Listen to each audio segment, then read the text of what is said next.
So good morning, everyone. I'm Kjell Barmsnes, the chair of the ENTSO-E Market Committee and the TSOs, and welcome all to this public webinar on the bidding zone study. Can we then move to the next slide, please? For the next 3 hours, the agenda is as follows. We first have an introduction to the process. Then we will present the bidding zone study results from the Nordic bidding zone review region, followed by a Q&A session. After that, we move to the bidding zone study results from the Central Europe bidding zone review region, followed by a Q&A session. And then we have some closing remarks. So can we then move to the next slide, please? Some housekeeping rules. This webinar is being recorded, and the recording will be available online.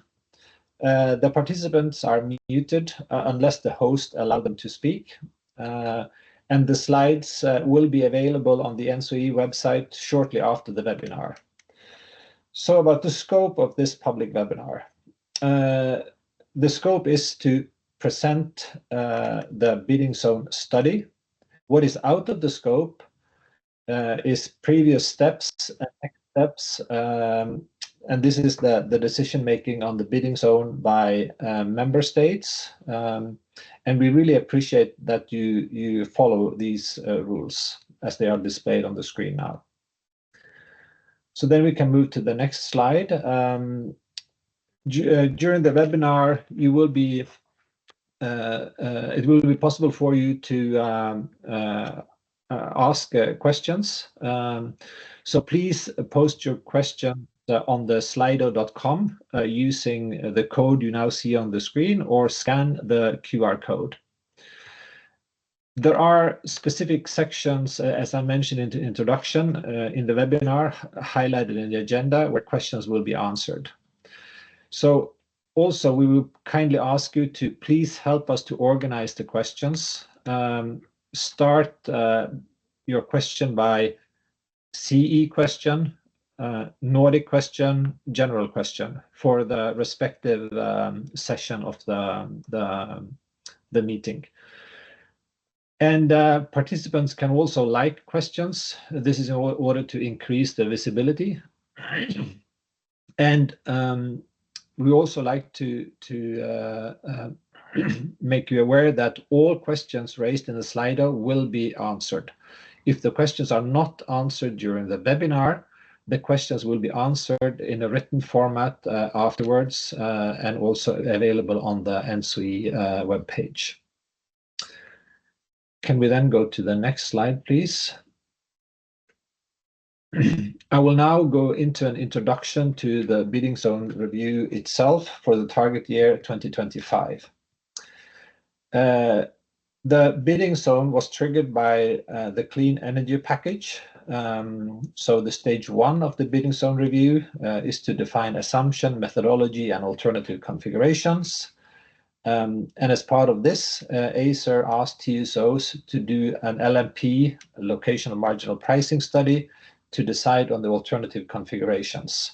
That would then be part of the stage 2 of the bidding zone review, where TSOs in Central Europe and the Nordic have conducted the review, the bidding zone study itself. So we are now here where we will be presenting the result of the study. And the next process is for member states to make decisions on the bidding zone configuration. Can we then move to the next slide, please? So a little bit more detailed about the bidding zone review process. In 2019, the TSOs proposed a methodology and configurations, alternative bidding zone configuration, that was submitted to the national regulatory authorities, which again forwarded this to Acer. In 2020, Acer made a decision on the methodology and assumptions. This was in November 2020. And the methodology proposed by Acer was split in two decisions: a methodology plus a request to TSOs to deliver the locational marginal pricing study, and finally a definition of the alternative configurations. The locational marginal pricing study was delivered by all TSOs in March of 2022, and later in 2022, Acer decided on the alternative bidding zone configuration to be analyzed in the study. This was in August of 2022. So since then, the TSOs of the bidding zone review regions, Central Europe and Nordics, have been conducted the bidding zone study. And the deliverables resulting from this study is a final report with assessment of 22 indicators and joint proposals to relevant member states to amend or maintain the current bidding zone configurations.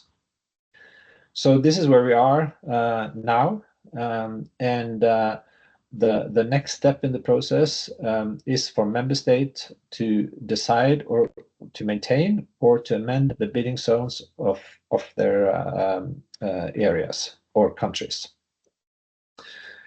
Can we then go to the next slide, please? So the general idea of the bidding zone study, this is the stage 2 of the bidding zone review, is to look at the status quo bidding zone configuration compared to the alternative bidding zone configuration in the analysis. And here we look at economic efficiency, market liquidity, operational security, and other indicators, altogether 22 indicators.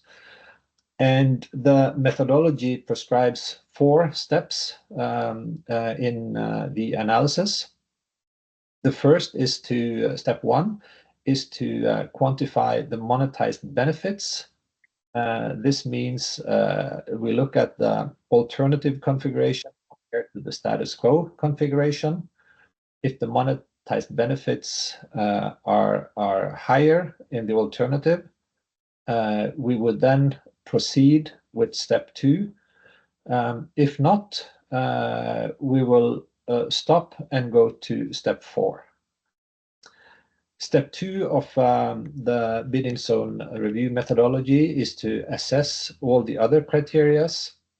And step 3 is to also assess the acceptability of the alternative bidding zone configurations and potentially identify unacceptable configuration in consultation with the national regulatory authority. And finally, in step 4, the results of the study is consolidated and proposals from TSOs from the TSOs then to propose from the acceptable configuration the one with the highest economic efficiency, or if anything different, this should be duly justified in the proposal.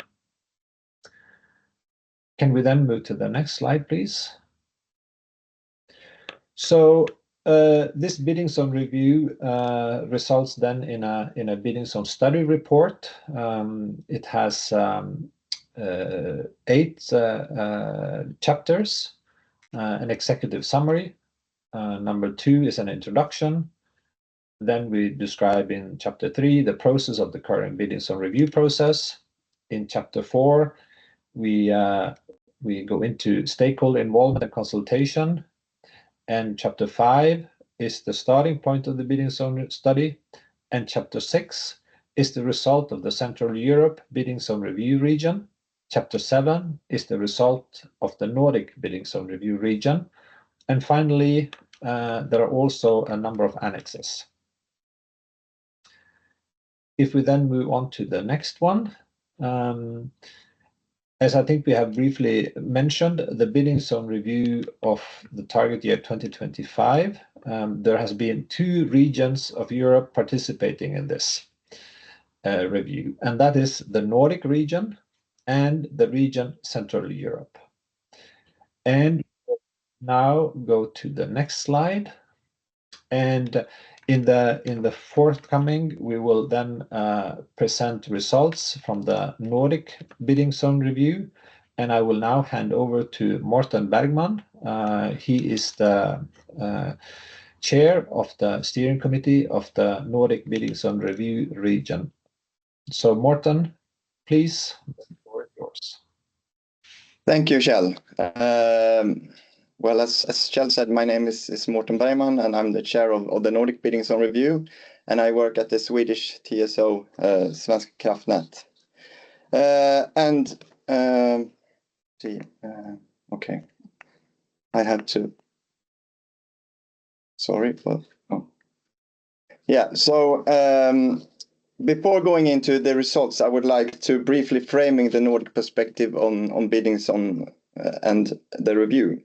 In the Nordics, we have a long-standing tradition of having bidding zones, and it has for a long time been a core functionality in our electricity market design.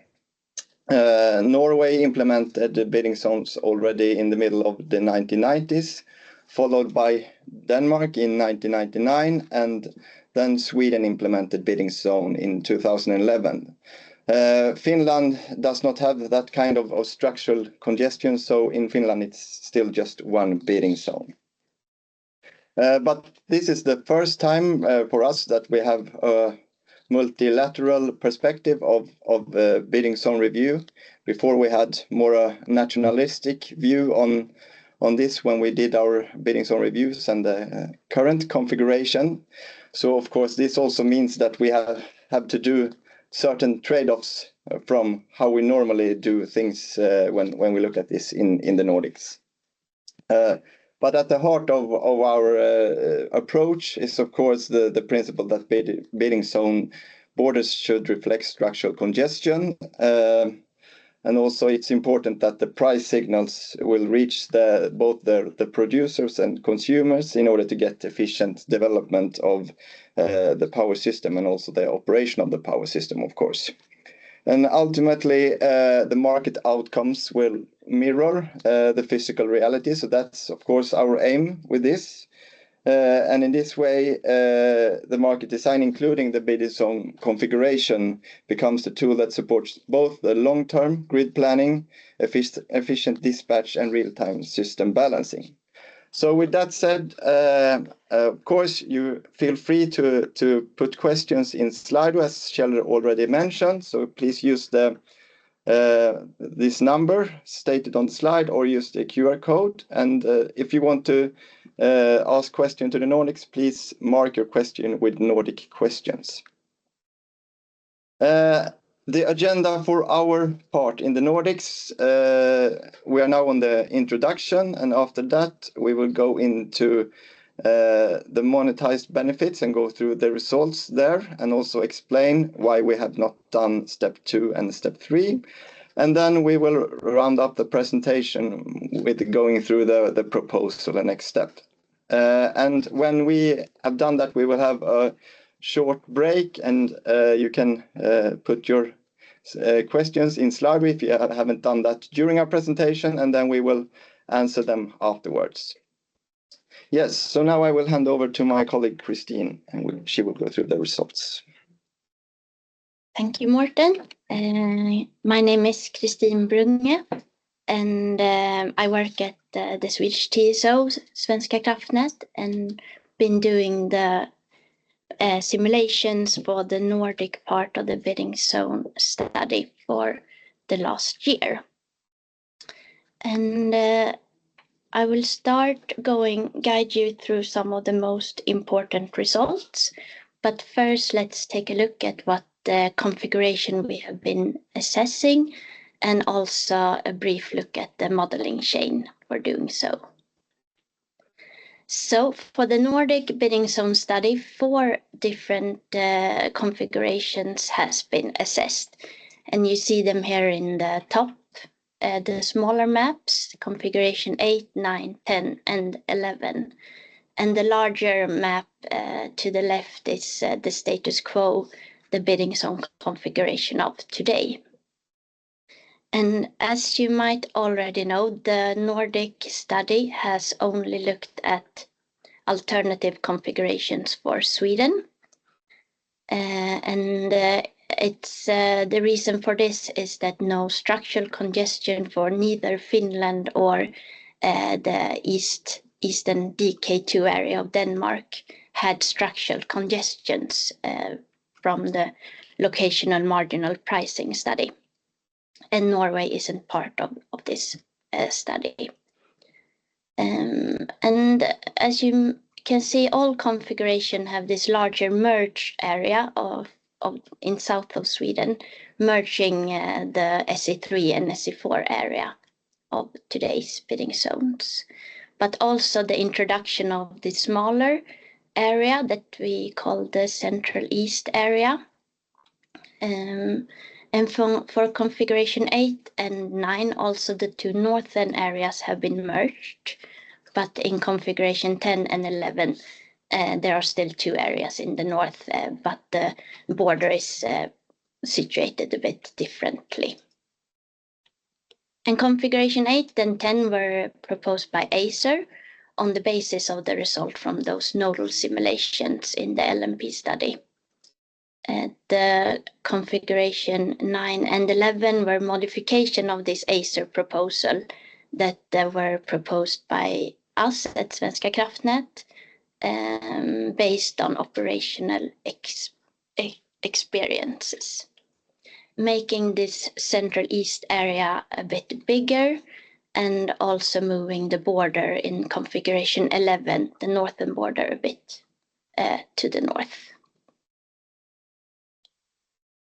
And the modeling chain. So for input, we used a grid model that has been updated to reflect the grid in the mid-2025, the target year.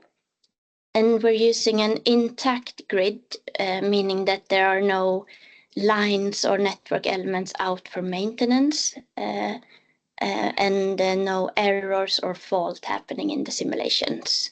However, we do add this N-1 restriction, meaning that the grid should be able to handle the loss of one single component. And the market data is from the national trend scenario that we're taking for the MAF study, the midterm adequacy forecast in 2020. But during the LMP study, consumption and wind power were updated for the Nordic countries. And the climate years, so it's important to use different climate data, weather data in studies of the power system to take into consideration that inflow varies between different years, which is very important for the Nordic system. Also wind speed, solar radiation and temperature. And for this study, 3 climate years were used, 1989, 1995 and 2009, both for LMP and for the bidding zone study. The configuration I have already presented a previous slide, and going to the model, so we used the bid 3 market model, but it had to be developed quite substantially to be able to meet all the requirements from the methodology for the bidding zone review that we have done alongside the study, this development. So it has been one of the aspect that has been quite complex in this study. And the first 2 steps in the modeling chain is the capacity calculation and the day-ahead market dispatch. And here we simulate the whole of Europe, but using flow-based market coupling for the Nordic capacity calculation region. NTC approach for the other regions. And an important result from this simulation is the market welfare. I highlighted here a bit in blue, because it's one of the important indicators for the step 1 assessment, the monetized benefits. The following 2 steps is the operational security analysis, and the remedial action optimization is done afterwards. And in the OSA, we are detecting overloads from the previous steps. So if the flows are exceeding the thermal limits on certain network elements. And those need to be taken care of, and it is done in the remedial action optimization, where the production is up and down regulated to solve these overloads. And here is also an important result. The cost for doing this remedial action optimization, that is also one important component in the step 1 monetized benefit or economic efficiency result, which I will present to you now. We will also be looking at some important simulation results to explain these monetized benefits.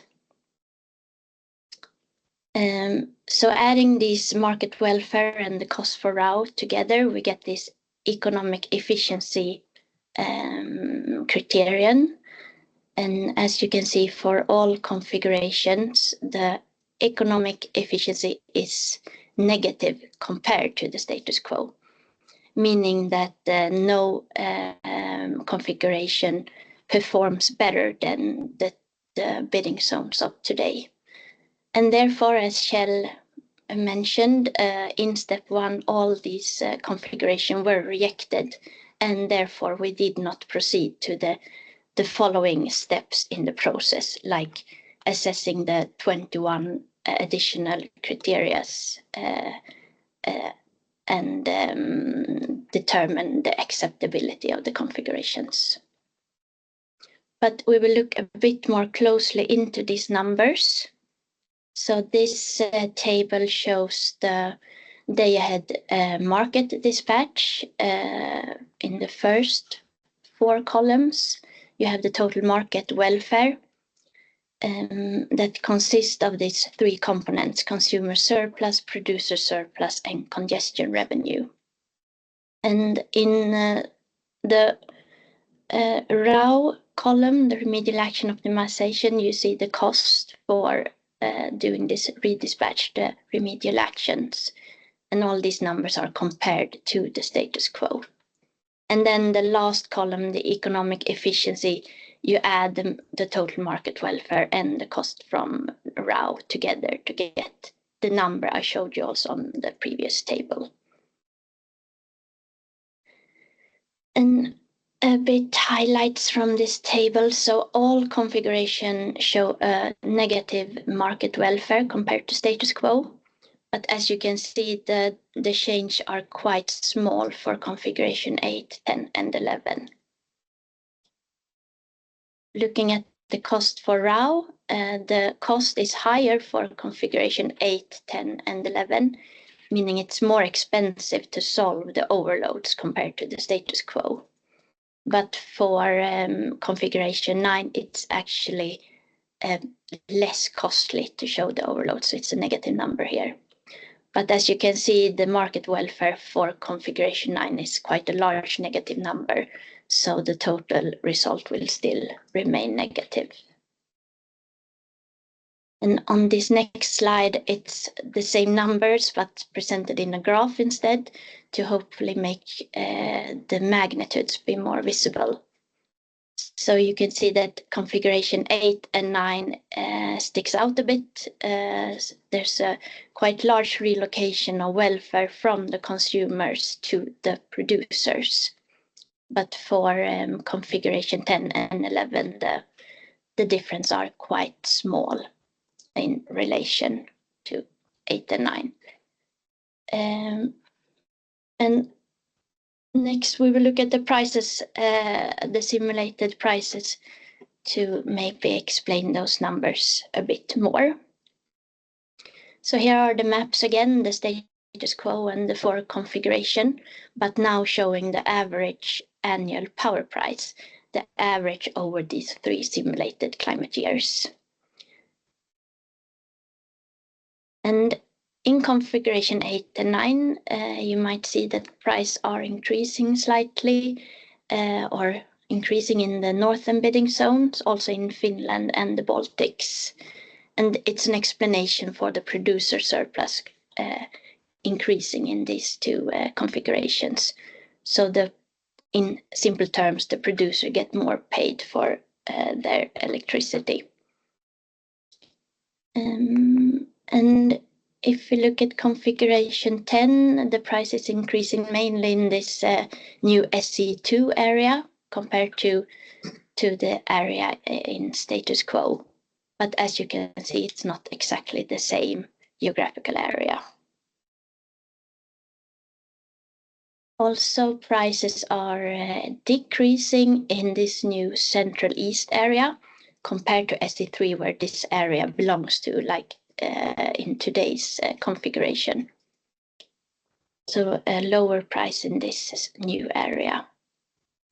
And the last result I would like to highlight is that the southern part of Sweden, the price are increasing to the levels of SE4 in status quo. So prices are increasing, especially in SE3, but about the same price as we have today in SE4. Yes. And the overloads then, here's the result from the operational security analysis. I mentioned that if we see that a flow is exceeding the thermal limit, that overshoot part is an overload. And if you sum all these overloads on all the network elements during a whole year, you get these numbers. It's average over the 3 climate years that you see here in the bars. And the overloads range between 1.5 to 1.9 terawatt hour annually, depending on climate year and configuration.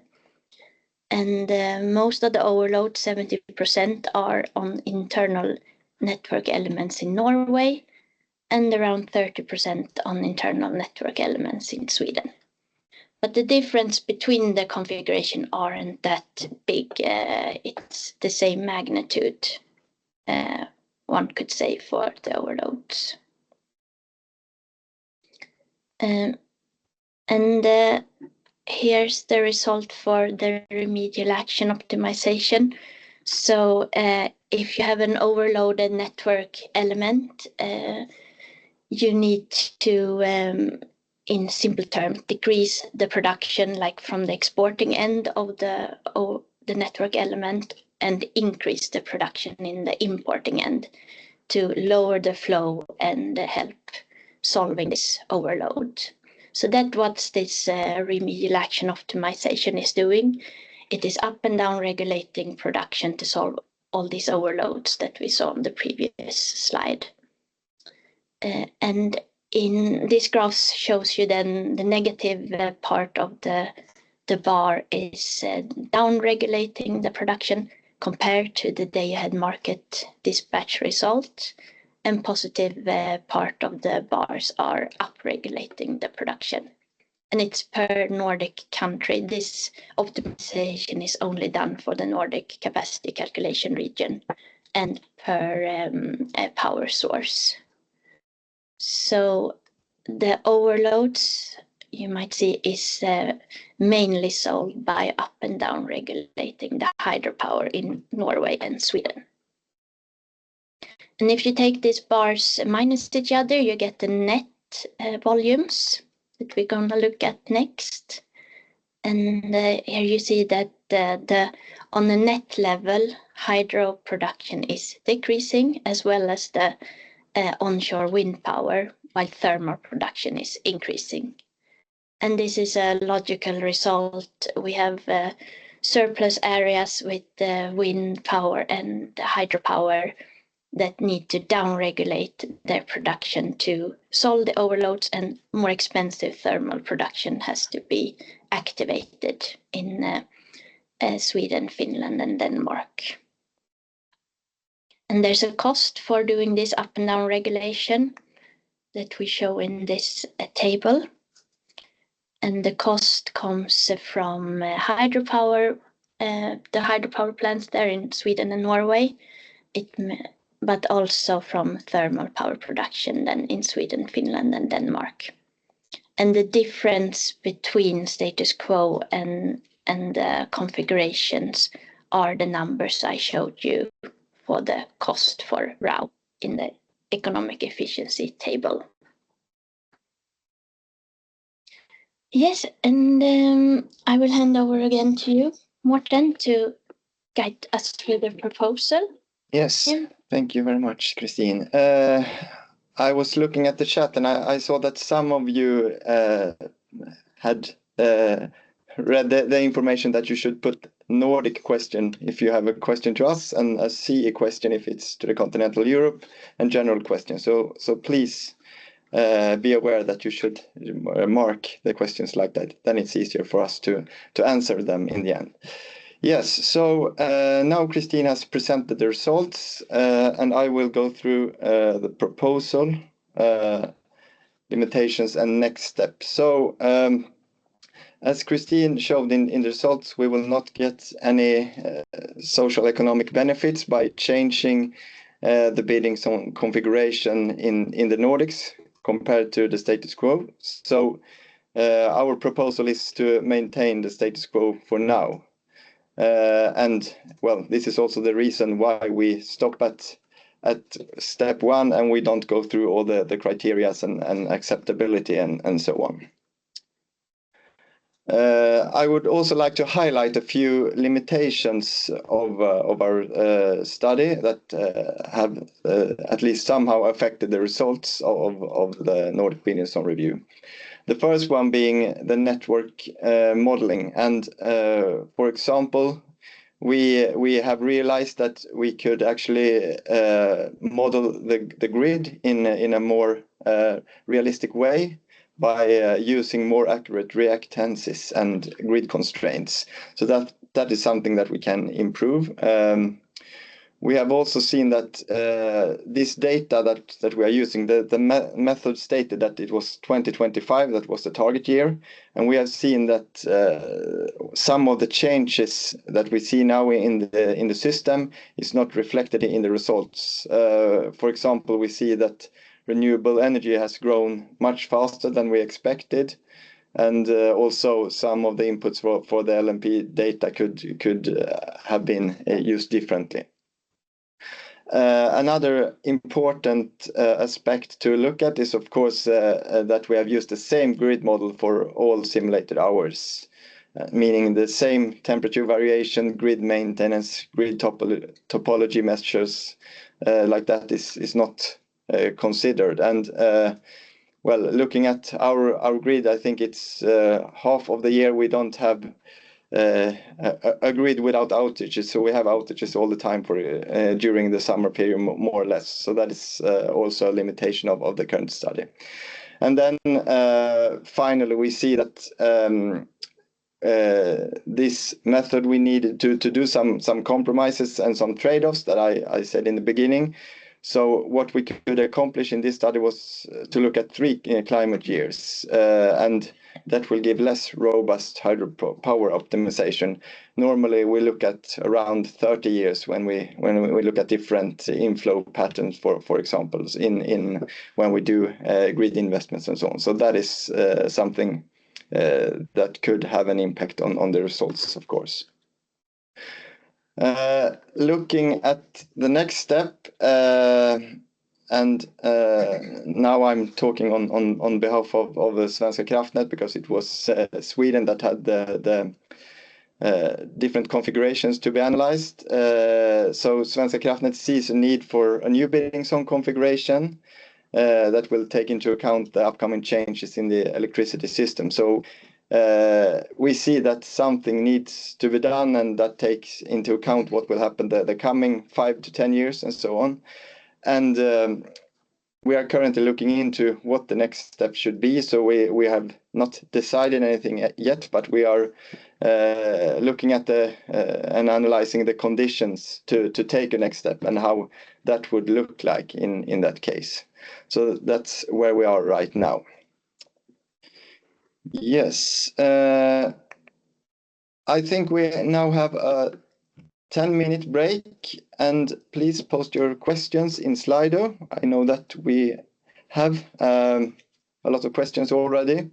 And if you think that someone else has phrased a good question, you can always click thumbs up and give priority to that question. And please remember, if you want to ask a question to the Nordic Bidding Zone Review, mark your question with Nordic question. So I think we should be back at around 5 to 10, I guess. We can have a bit longer break, I would assume, because we're a bit ahead of time. Okay, so then we restart at 9:55. Yep. Okay, but please stay online.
Vem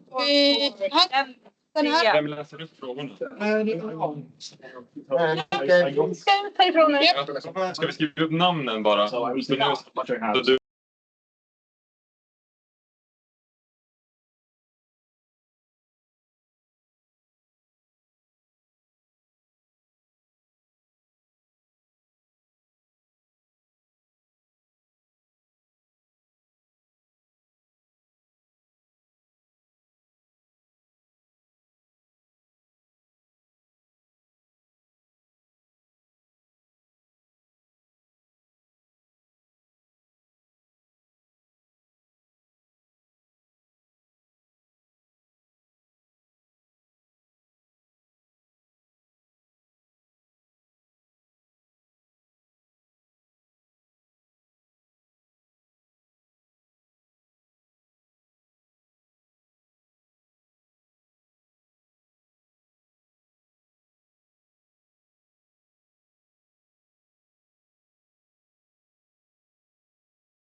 Yes.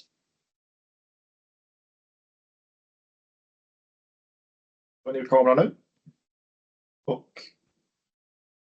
Yep. Ja. Hello, I hope you can hear us loud and clear. We have now summed up the questions which had the highest popularity, and we will try to answer them as good as we can. And for those questions we don't have time to do, we will answer them in written format later, and we will provide the links where we do that. The first question sounds like this. Is there still a political debate about bidding zone reconfiguration in Sweden, or is this completely off the table?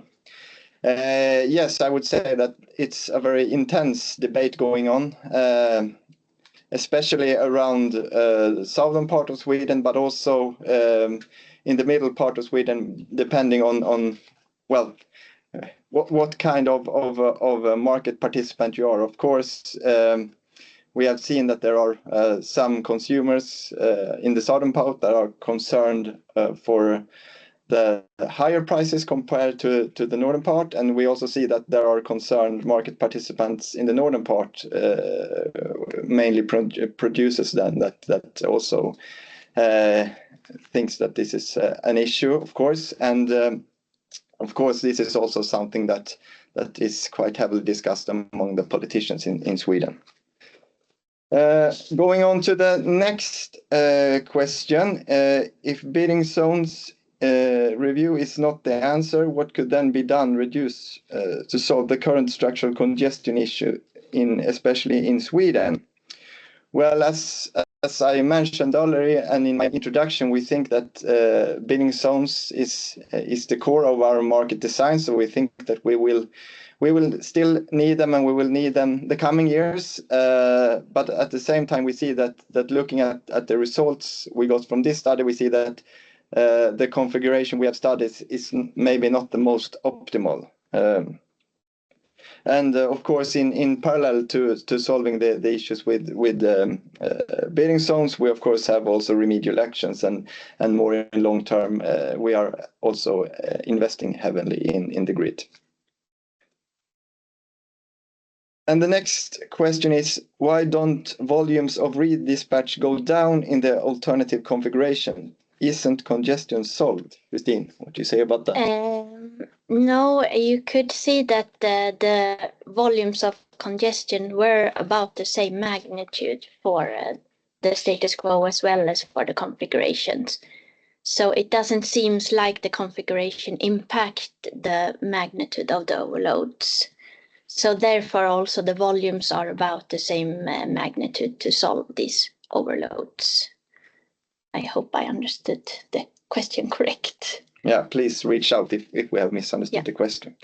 Yes, thank you. And the next question, is the model for economic efficiency really so refined that an annual negative of 2.2 million euro, really small in parentheses, is really a value that a decision can derive from?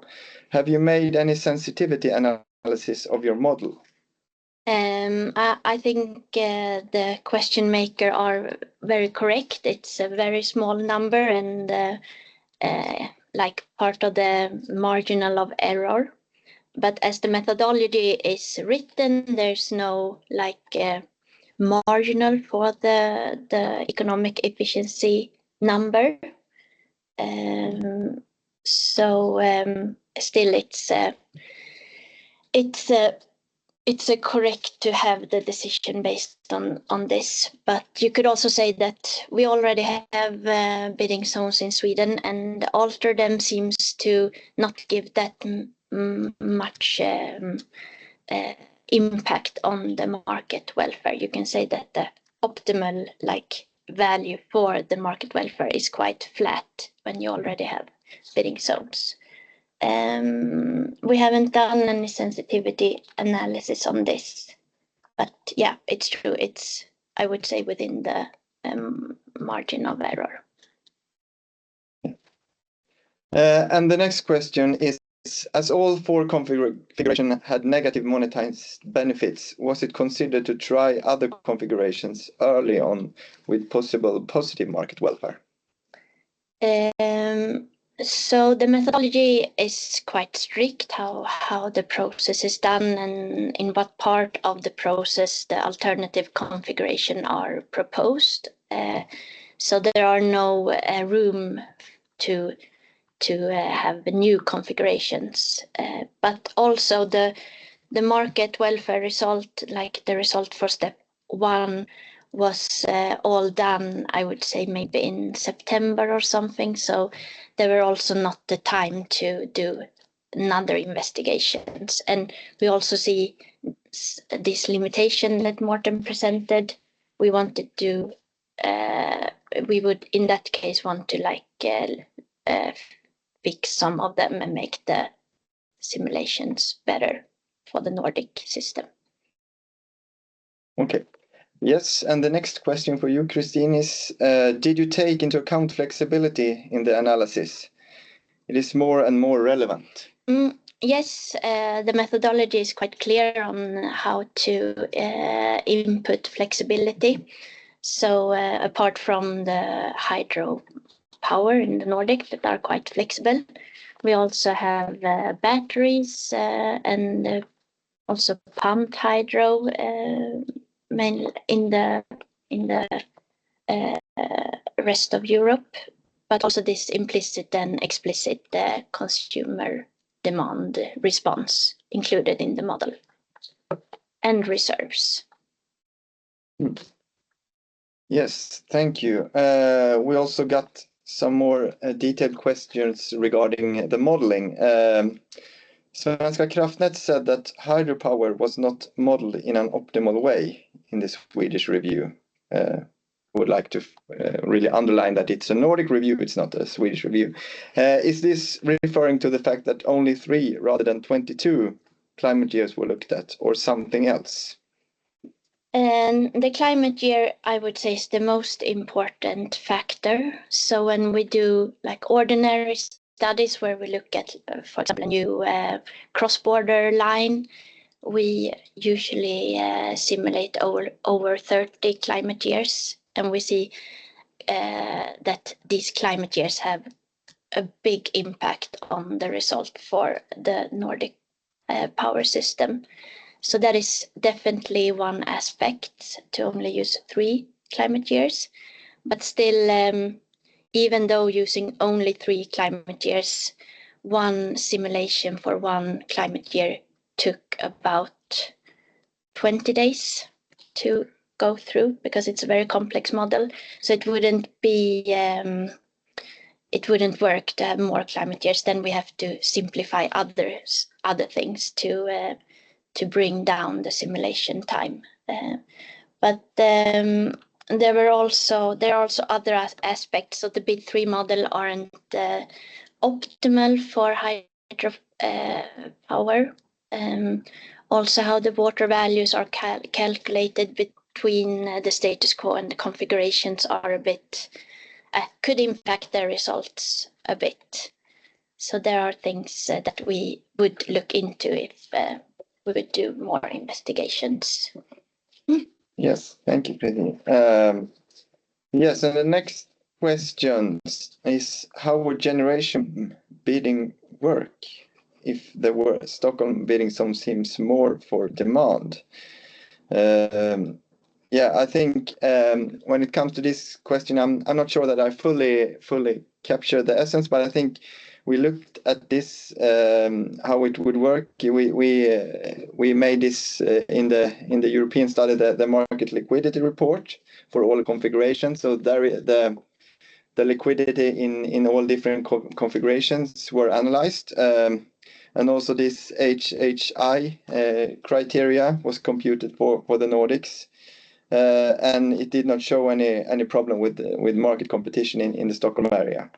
Then, of course, we should underline that, well, this so-called Stockholm area, which we don't like to call it, since it's a bigger area, so it's a rather eastern part of the current Sweden 3 bidding zone. It, of course, depends on the size, because between the different configurations there were different sizes on this eastern area as well. Yes, and the next question is, will the grid model be available to test for PhD investigations? No, unfortunately, the grid model is highly protected data, so for confidential reason and the Swedish security legislation, it would be not very hard or not possible. Yeah. And then we have a question here regarding the day-ahead prices. How were the day-ahead prices computed? Yeah, they are computed in the bid3 model in the day-ahead market step 2, as I showed you. And it's a flow-based marketing coupling simulation for the Nordics, and the price are set as today, like the marginal pricing. So the most expensive production unit will set the price for each area. Yes, and the final question is, on which platform did you build the grid model? Is the model publicly available? I think we answered that, but... Yeah, I could answer the platform question. So the model is based on the Nordic planning model for 2025 that we get from the TSOs model, and then export it and implement it in the bid3 model. And it's not publicly available. Yes, I think that was the final question for the Nordics. And for you that are more interested in the result from the Nordics, we will have a Nordic webinar and in Swedish in the afternoon. So welcome to that if you want to have more details around the approach we used and the results, and also possible to ask question in Swedish. So I will now leave the word back to the continental study, I think, to Kjell. Yes. Okay, thank you very much, Morten. And then we go into the presentation of the results from the Continental European Bidding Zone Review. And I would like to hand over to Oliver John, who is the chair of the Bidding Zone, the Central Europe Bidding Zone Review Region Steering Committee. So Oliver. Yeah, thank you very much, Chair. It's a great honor to be here, seeing that almost 500 people are attending this webinar. That's very good. Thanks to everyone who's online. So Central Europe, that is the region. I think we've seen a little picture in Charles' presentation. It's also in the report. You see a geographical map ranging from France in the west to Romania in the east, from Denmark in the north and to northern Italy in the south. So it's a quite big region. It's more complex in terms of modeling than the Nordic region. I think my colleague Georges will in a minute explain this a bit. That's why in the simulation themselves we were lagging sometimes a bit behind our Nordic colleagues. When you compare it to the Nordics, there's another difference. The bidding zones are not used to the same extent in continental Europe as they are in the Nordic countries. There is one exemption, which is Italy. There you have bidding zones, but for the rest of continental Europe, it's not used to the same extent. It's nevertheless a core part of EU energy legislation. So we are investigating and assessing it on a regular basis. This is the second time we're doing it. You will see in George's presentation in a minute that we have several scenarios. There's a bit of a focus on Germany with 4 scenarios being analyzed. So that's the big country in the middle, of course. Most attention derived by this ASA methodology, how you determine the configurations. But you also have France, Italy North, and the Netherlands. They've been also part of the analysis. So you see also some results there. And if we look at the details, we're going to run through the 4 steps Kjell has explained, and Christine and Martin have explained well for the Nordics. We're going to talk you through those 4 steps in a minute for the continent now. And I hope that my colleague Georges will bring up the presentation in a minute so that we can take a look at all the results for continental Europe.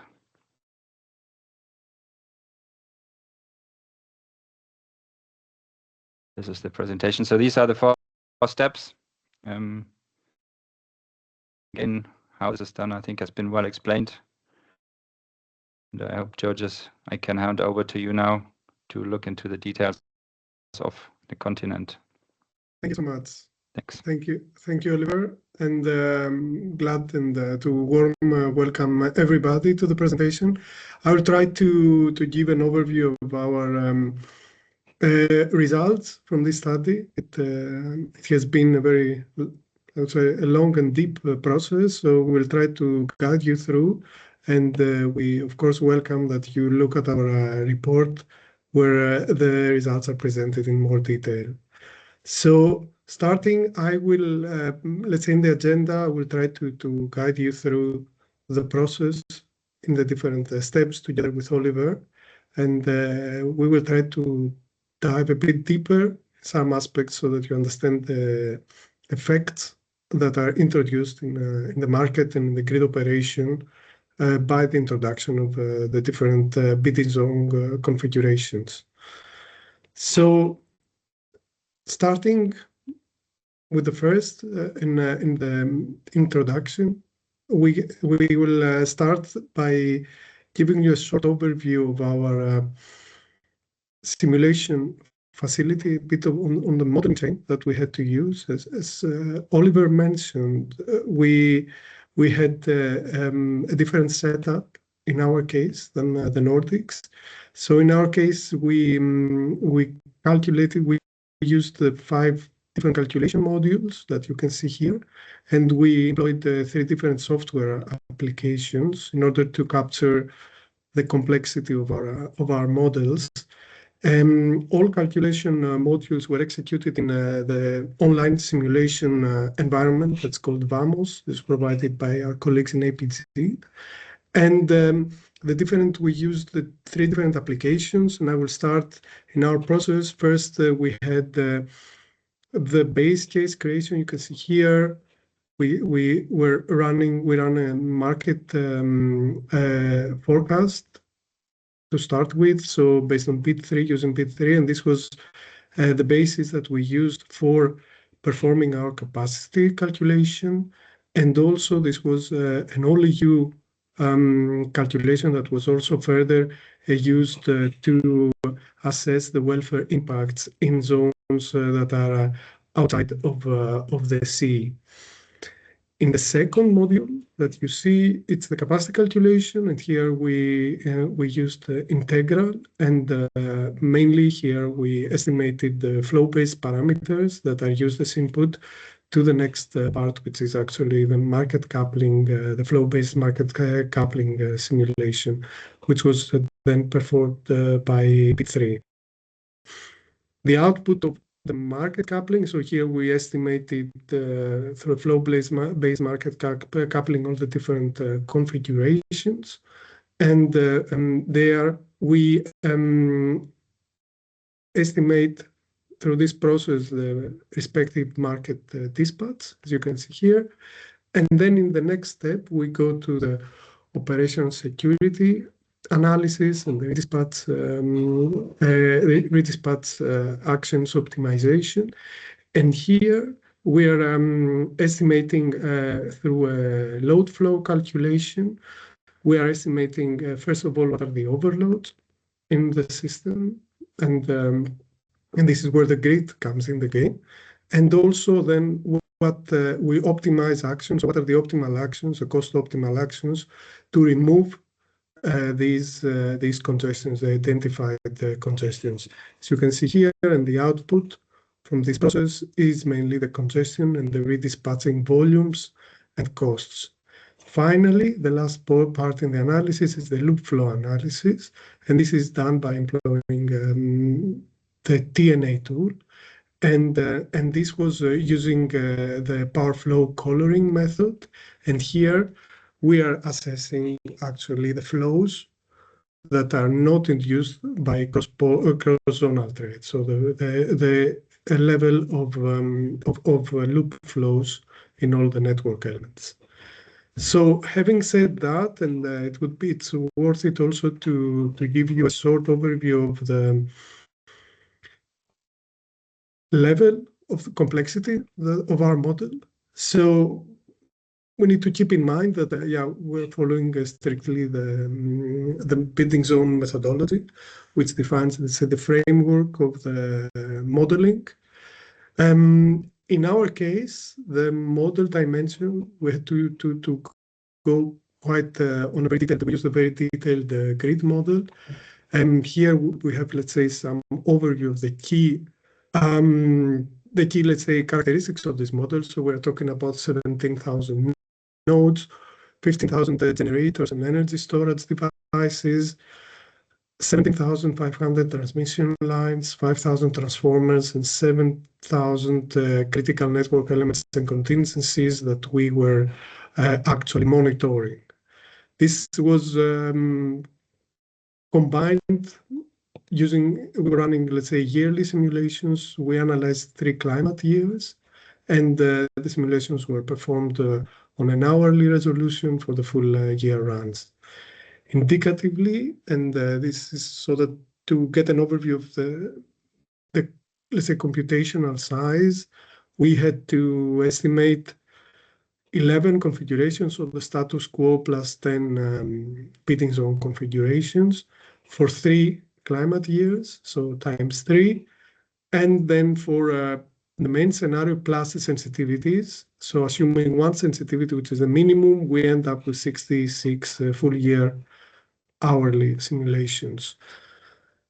During the process, in order to manage computational times and to reach on time the delivery of the report, we reduced the size of the simulation by performing 1 sensitivity analysis for 1 climate year, which was, let's say, the most critical climate year.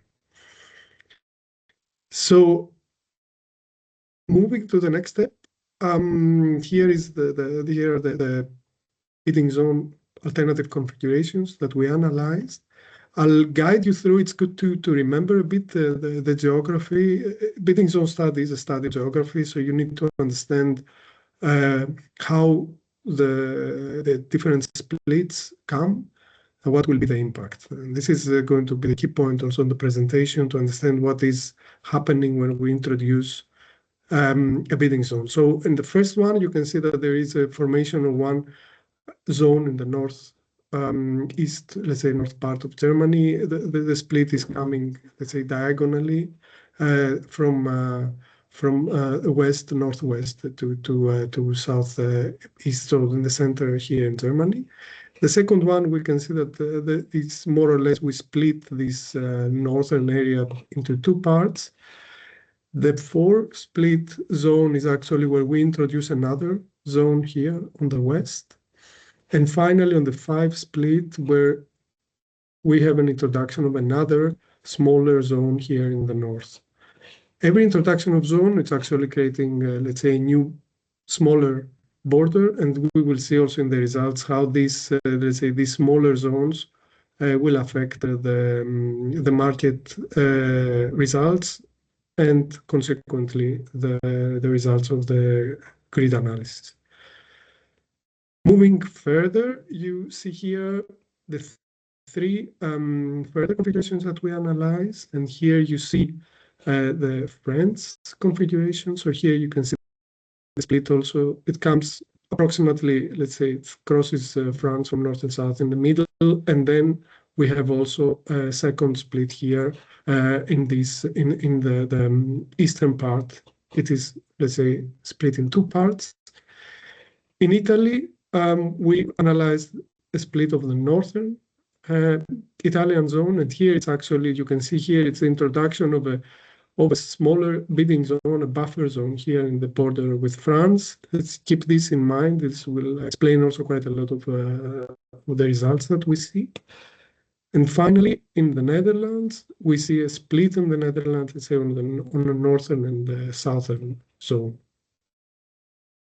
So, as our colleagues also from the Nordics indicated, the first part is actually the assessment of the monetized benefits. This is what we call the criterion 4. And this is the economic efficiency criterion. So how we estimated the economic efficiency criterion is that we, on the one hand, we assess the change in the market welfare. This comes from the simulation market simulation for the different bidding zones. And it consists of the output, let's say, of the change in the consumer surplus, the change in the producer surplus, and the change in the congestion income for each bidding zone configuration compared to the status quo. And from the change in market welfare, we deduct the respective costs, and this is the change in redispatching costs. So what comes, I would say, from here, the blue part is coming from our, let's say, market modus of flow-based market coupling. And this is then the result that comes out of the operation security assessment redispatch optimization. And the total is the change in the total socioeconomic welfare. These are the results. And here you can see the overall conclusion. We will dive deeper on each of these elements a bit to explain why and how this all comes up. I think what is worthy to see is that we see, first of all, that the German-Luxembourg configurations here, the split in the German-Luxembourg zone, is the one that produces a positive change in the economic efficiency. Also, you see here the Netherlands split was slight but positive, while in the French and Italian split, we saw a negative change in the economic efficiency, leading in the end to a rejection of these 2 configurations from the analysis on the next step. Also important to note is that according to the methodology, we had to also consider the 2 combinations for the analysis. How this came up is actually that after we saw, we took the results for all the configurations. We combined actually the 2 best configurations, which was the D5 and D4. We combined it with the other configuration, which was the Netherlands configuration. This is how we came up with 2 extra configurations, which was the D5NL2, so the German Luxembourg plus Netherlands split, and this is the 5 split and the 4 split plus the Netherlands. So these are the extra 2 that we were, let's say, according to the methodology we had to assess. On top of them, we assessed also another configuration. This is the D2NL2 because we thought this could be also an interesting one to assess. So the results that you will see from now on, they will span from the results on all these configurations. So diving deeper, I will take you step by step on bit on analyzing how these results come up. And I'll start by giving you an insight on the change in the market dispatch. So how to read this slide. So here you can see the different configurations. These are the results. And here we see the change in the dispatch for the different bidding zone and the climate years that we analyzed. And this is compared to the status quo. So how do you should see it? What you see in the negative axis, actually, it's what more or less changed, what didn't happen compared to the status quo. So what would have happened in the status quo? And what you see on top is actually how this was replaced, more or less, what changed and how this, what didn't happen, was replaced by another fuel. We call this more or less a fuel shift that we see by the introduction of these new borders in its status quo area. So the key points to remember here, and starting from the negative axis is looking at, first of all, we see at the German Benelux, German Luxembourg configurations. We see that here we see the major let's say, impact, and we see a steady, I would say, the same trend of let's say, understanding the mechanics of the split.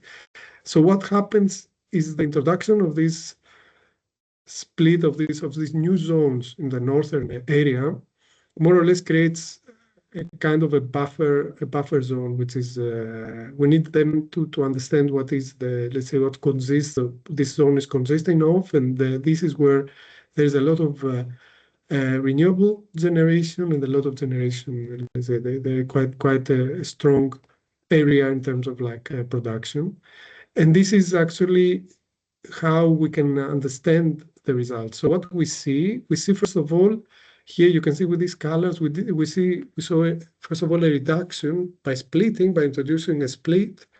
We saw a reduction in the wind and other renewables. So and this is mainly the fact that the market sees that there are smaller zones that are more let's say have less capability to export the produced energy. And then the market provides a signal for, I would say, what we call a market-based curtailment. So before, let's say, going towards the redispatching timeframe, the operational timeframe, the market has already taken action to reduce the overproduction of renewables in that area. The same we see further also the same happening on different other fuels, and this is here we see hard coal, so imports that otherwise we would see from the Netherlands, but also like here it's a hard coal from the Netherlands mainly, and then we see also a reduction in other non-renewables here with this light green, which was again located in the northern zone. Another interesting point to remember is this here that we see a reduction in nuclear, and this is actually mainly attributed to reduction of imports from the Nordics, and this is why, because the northern area is also the area that receives the interconnectors from the Nordics, and this is where we see also a reduction of the otherwise imported nuclear energy from the Nordics. how this energy is substituted in this case. So we see that this energy deficit is substituted by the introduction actually from increasing gas. You can see here with the lila, and also lignite from Germany, let's say from the southern areas in Germany, but also from other neighboring countries.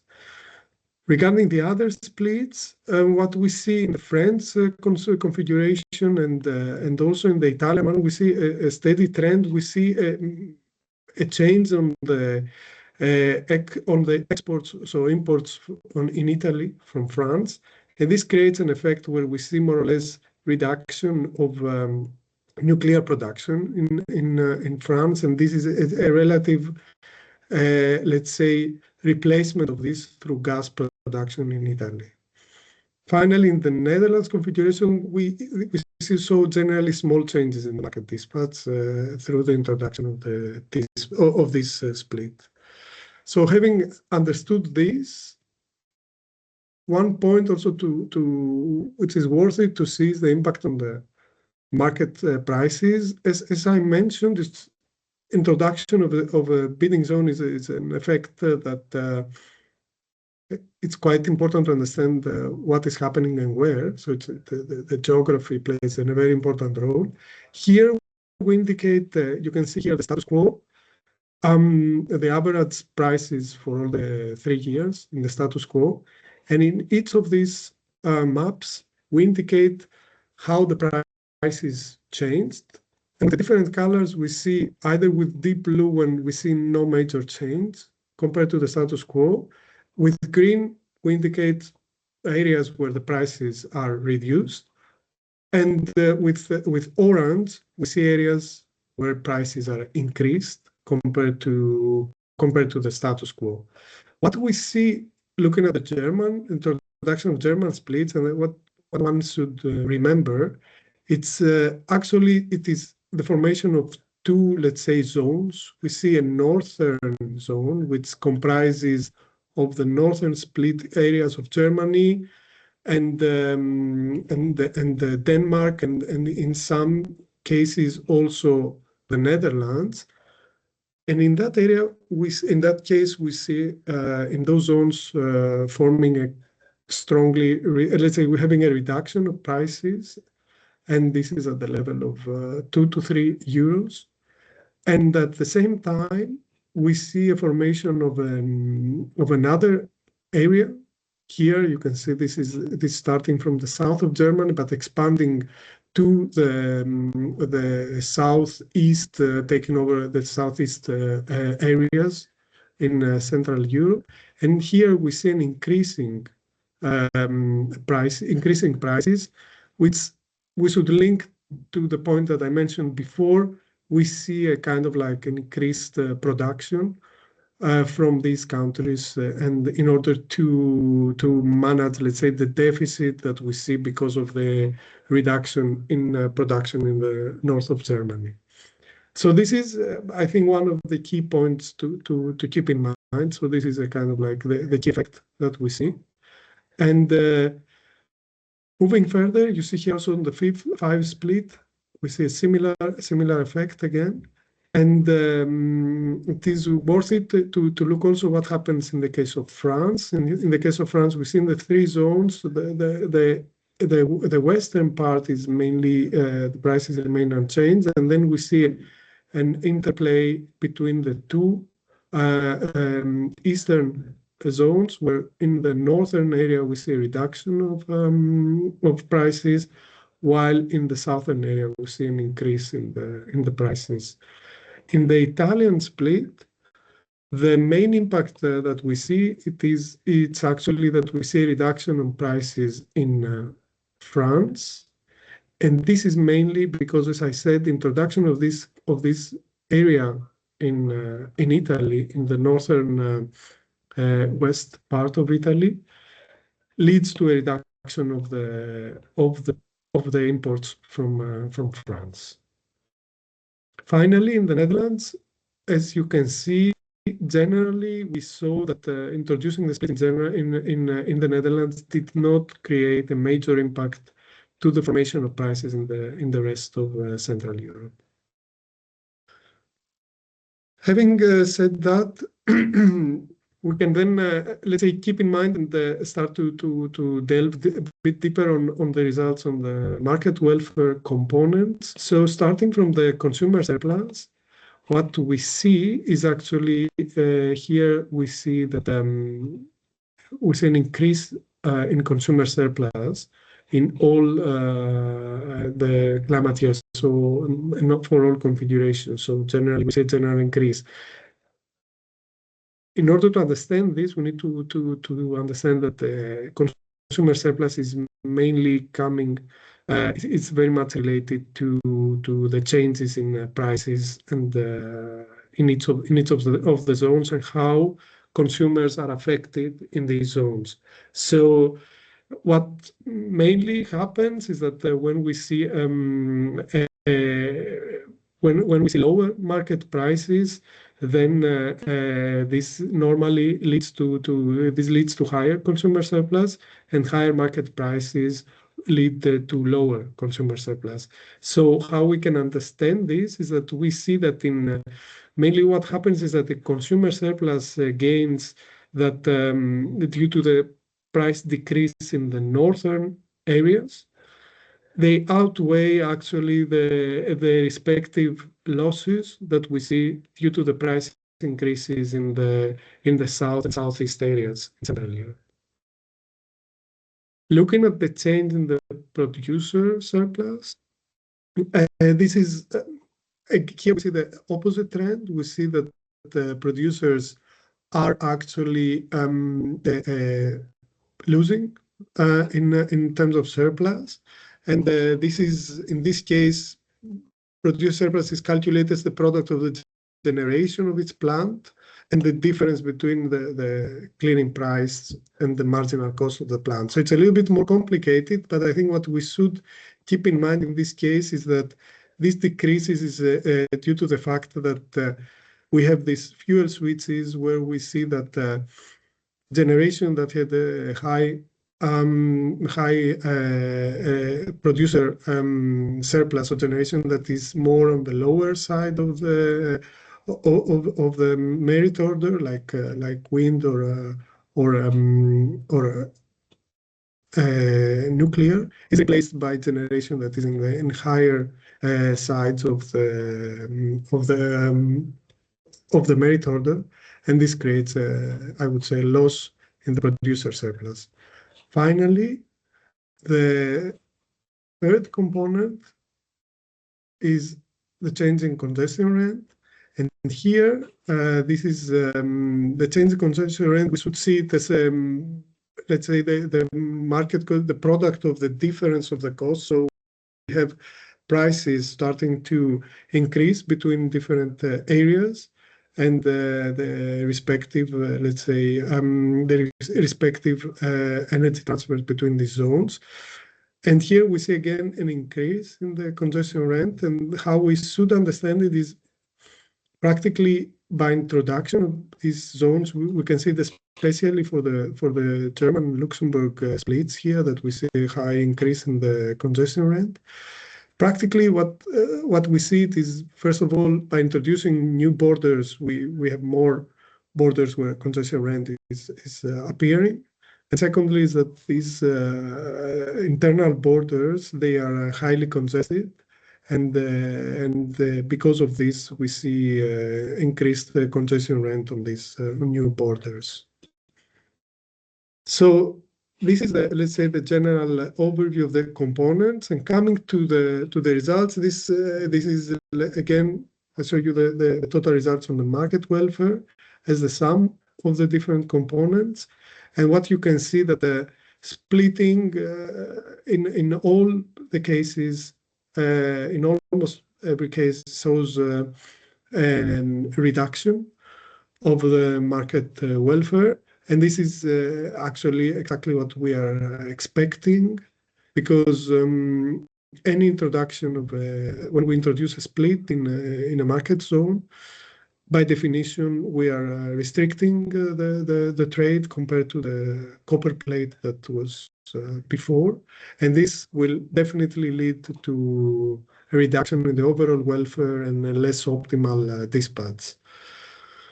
The exception, what you see here, this was an interesting point. You can see here, this is the Netherlands 2 split, which was, we saw some increase, but this was actually after investigations that we did, this was attributed to the numerical accuracy of the modeling chain. So this was an effect that is just appearing in the Netherlands in this case.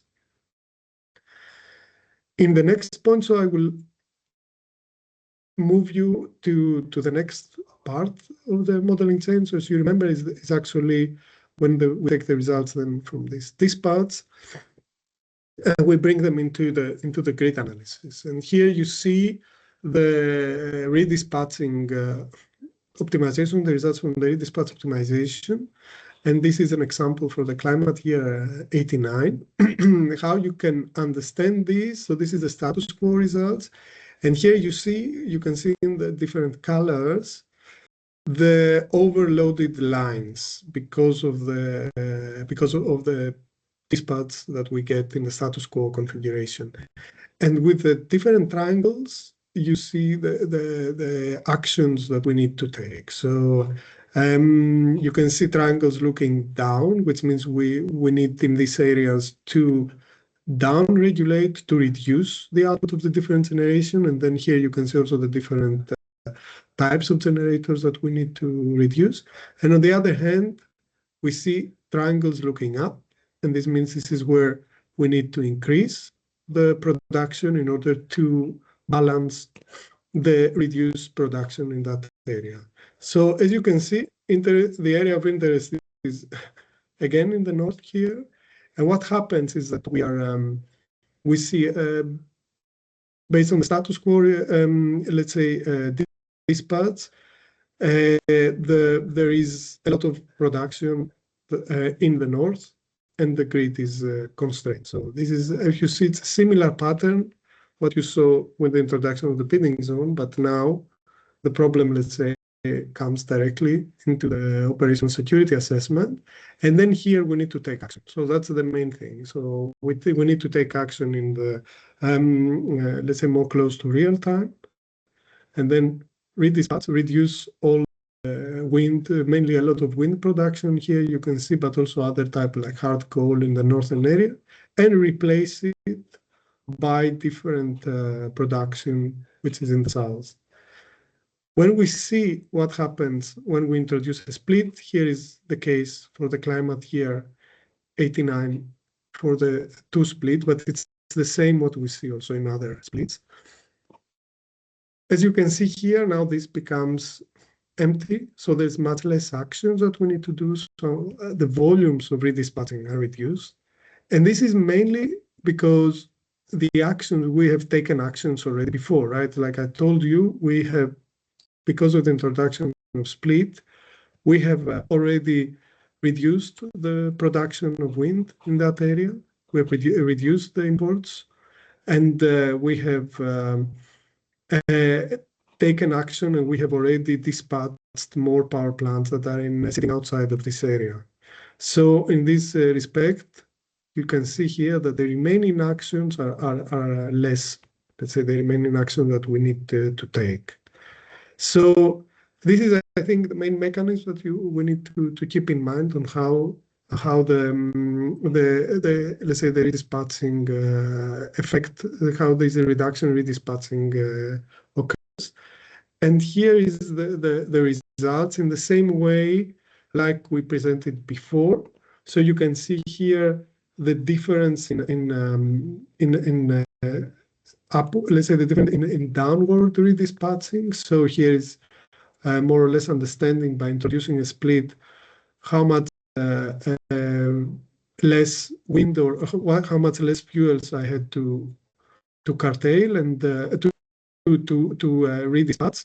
And here is the fuels which is upwardly dispatched that we would otherwise use to compensate the redispatching that we had to take place. And as you can see, the one is mirroring the other in terms of size, because we have to reduce the fuels and then redispatch other power plants to let's say give back to balance the system.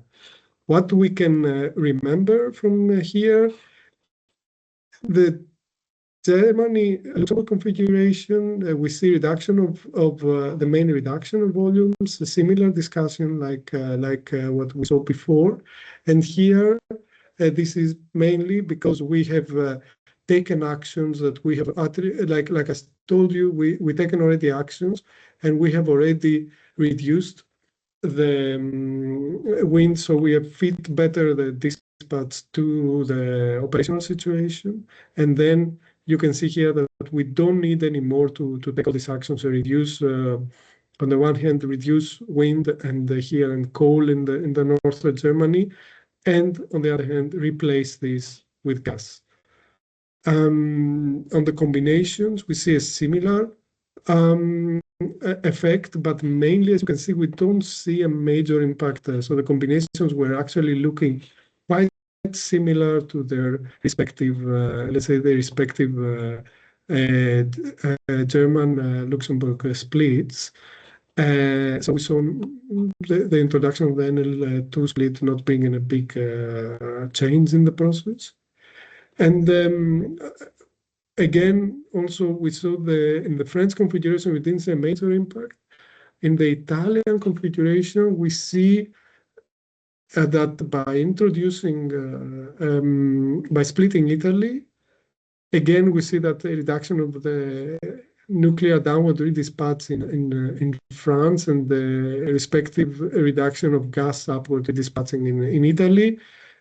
As again I said, it's similar, so it's actually actions that actually we managed to take in the market framework, and then they are not pushed towards the real time. Finally, in the NL in the Netherlands configuration, we did not see any major impact by introducing the redispatching by introducing the split. So, the volumes of according to the methodology, after we first estimate the volumes, and then we are estimating the costs, taking a specific methodology into account. And this is here an overview of the different components that we are estimating for the cost. So we see the cost of redispatching. This is let's say the energy that we need to pay. So the cost of downward and upward redispatching. And then there are several other components like the cost of ensuring availability of the units, grid reserves, activation of demand-side response, and also startup costs. And this is the total raw costs, the remedial action optimization costs. And this is here the results for the different climate years.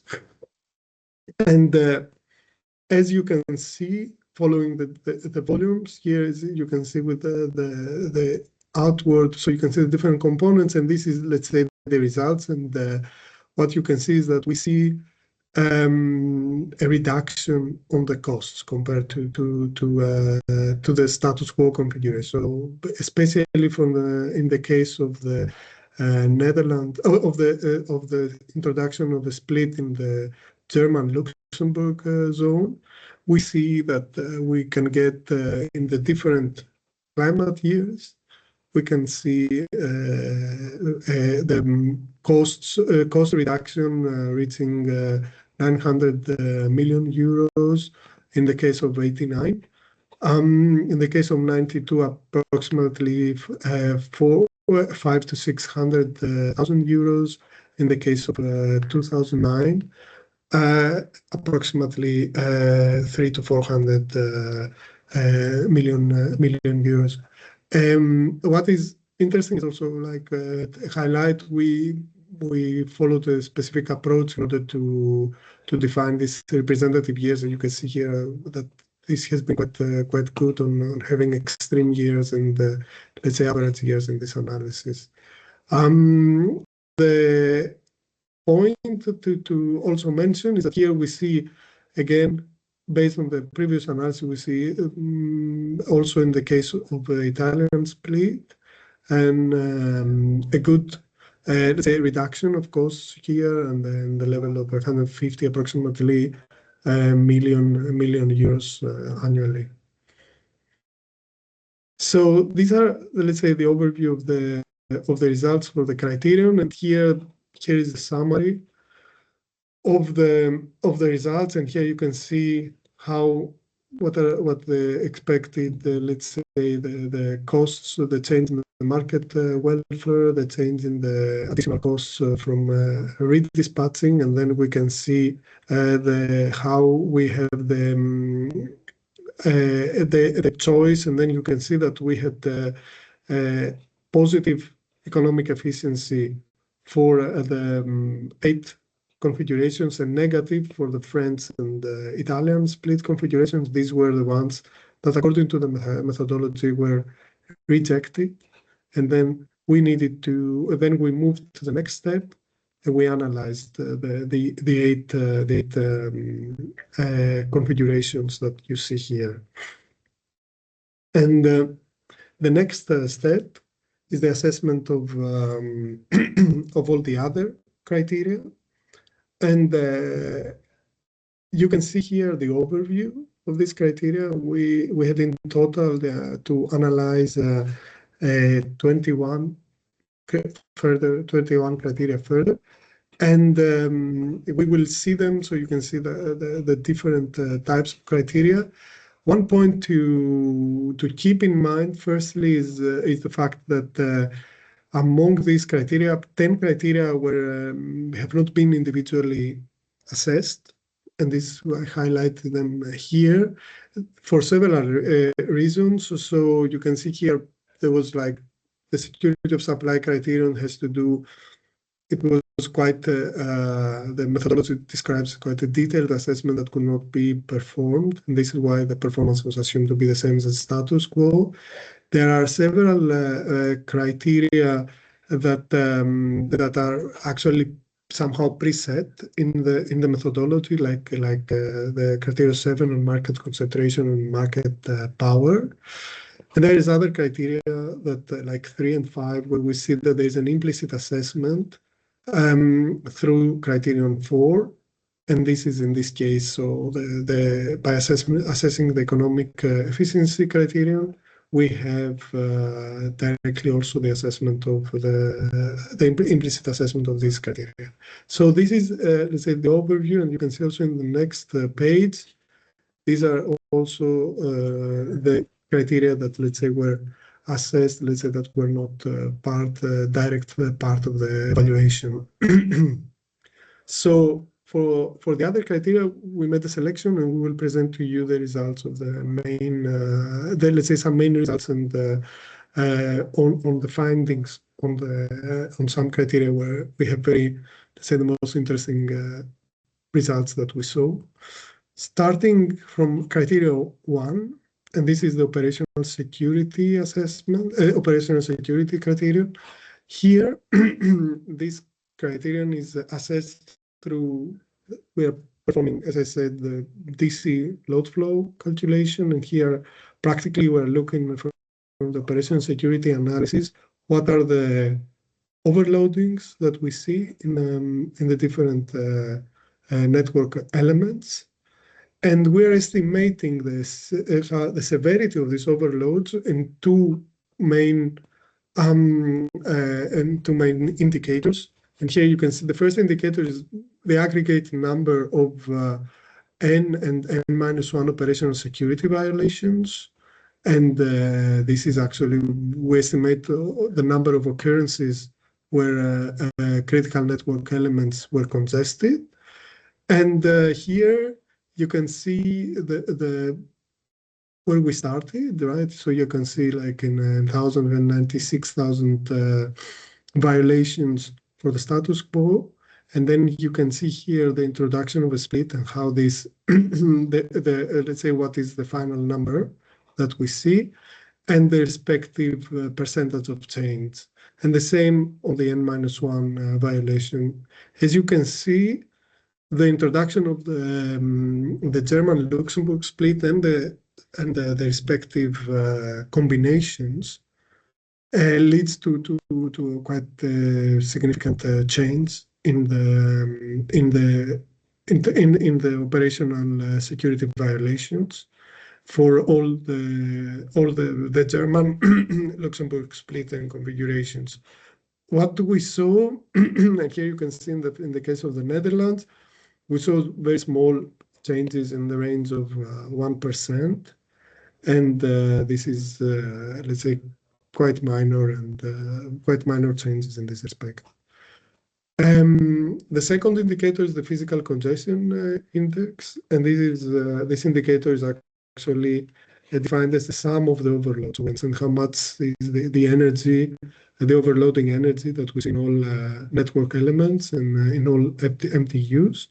And here again, we see the same trend. We start by quite high number in the status quo, and here we see an achieved reduction in the range of 60 to 70%, as you can see here. And but the same trend, the Netherlands split shows not a very big, very minor change. So the operations of the criterion is assessed in this respect as for all configurations being better. So also for both of these two indicators. But in the case of the Netherlands, because it's in the same in a zone where it's where it was not significant, we consider it as staying the same. And this is then the final assessment, how we form the final assessment being better for all the configurations except the Netherlands 2, where we have the same. The next criterion to highlight is the criterion 6. This is the criterion that assesses the market liquidity and transaction costs. And this has been we did a very in-depth study, which was performed jointly for the CE and Nordic regions. And this study assessed the evolution of market liquidity and its impact on transaction costs for long and short-term time frames. So long-term products considered were financial derivatives for power to be delivered in a given future date beyond the day-ahead time frame, while in short-term products were considered physical products of electricity to be generated or consumed, and these were products that were traded either over the counter or via an exchange. The assessment, there is a full report on this as an appendix in our study, and it would be good to have a look at it because it comes as a combination of different sub-criteria. The final result, what we see here is we see that generally we see that the performance on the final result is that we see a worse performance for all configurations compared to the status quo. And this is mainly come, as you can see here, in the long-term market, the assessment of the impact on liquidity in the long-term markets, we saw a worsening in all cases by introducing a split, by, let's say, constraining more, introducing smaller bidding zones, lead to a worsening of liquidity metrics. And in the case of the short-term markets, we saw in general the same behavior, except in the case of the Netherlands, where we saw a worsening of the liquidity metrics. And this is how the final conclusion was that with respect to the liquidity and transaction costs, we see a worsening of the situation. The next criterion is the accuracy and robustness of price signals. This criterion is trying to assess, let's say, how accurate and robust are the market signals, and this is actually more or less the assessment how the market participants can perceive benefits of reacting to the system needs. in a precise location and in a point in time. So how we evaluated this criterion is to do a comparison between the zonal prices, so volume-weighted zonal prices, and this comparison was with the nodal prices in the respective zone. When we see a high correlation in the zone, nodal to zonal, this means that we have a very good signal. And when we see low correlation in between zonal and nodal prices in a zone, then it means that the price signal is not so robust. In the general assessment, what we saw here in the evaluation, we saw that there is the same results, so the performance remains the same. And this is due to the fact that we saw the relative change is quite low, and this is why it is in, let's say, in the range, in a buffer zone where we say there is no major difference. What would be interesting to mention here, it's not that we don't see the impact. Actually, we see the impact, and we see that especially in the country where a split is introduced, we see a positive effect of so an increasing correlation between zonal and nodal prices.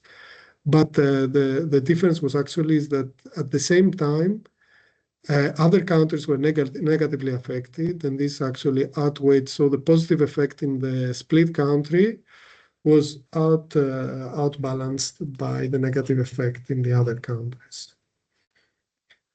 Moving to the next criterion, here, this is the criterion 11, which is the transition costs. This is the other major study that we did. So this is the transition costs from a new bidding zone configuration are defined as the one-off costs that would be introduced to the market participants. And we evaluated it through a study that was performed again jointly for the CE and the Nordics. We involved EU market stakeholders quite thoroughly, and in this respect, we did 2 online surveys and a public consultation. And in this survey, we asked them what is, let's say, their estimation of the cost that they will have if a bidding zone is introduced, if a change in the bidding zone is introduced.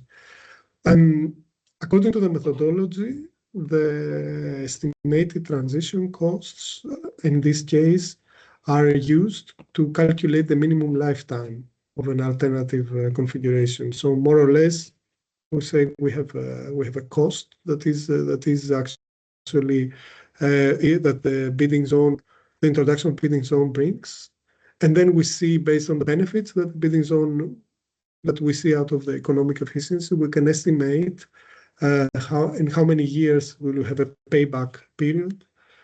And here you can see the results, and we can see that the transition costs, we saw results ranging for the different bidding zone configurations. So here it's for the 2 zone configuration from 1,100 million euros to 1,500.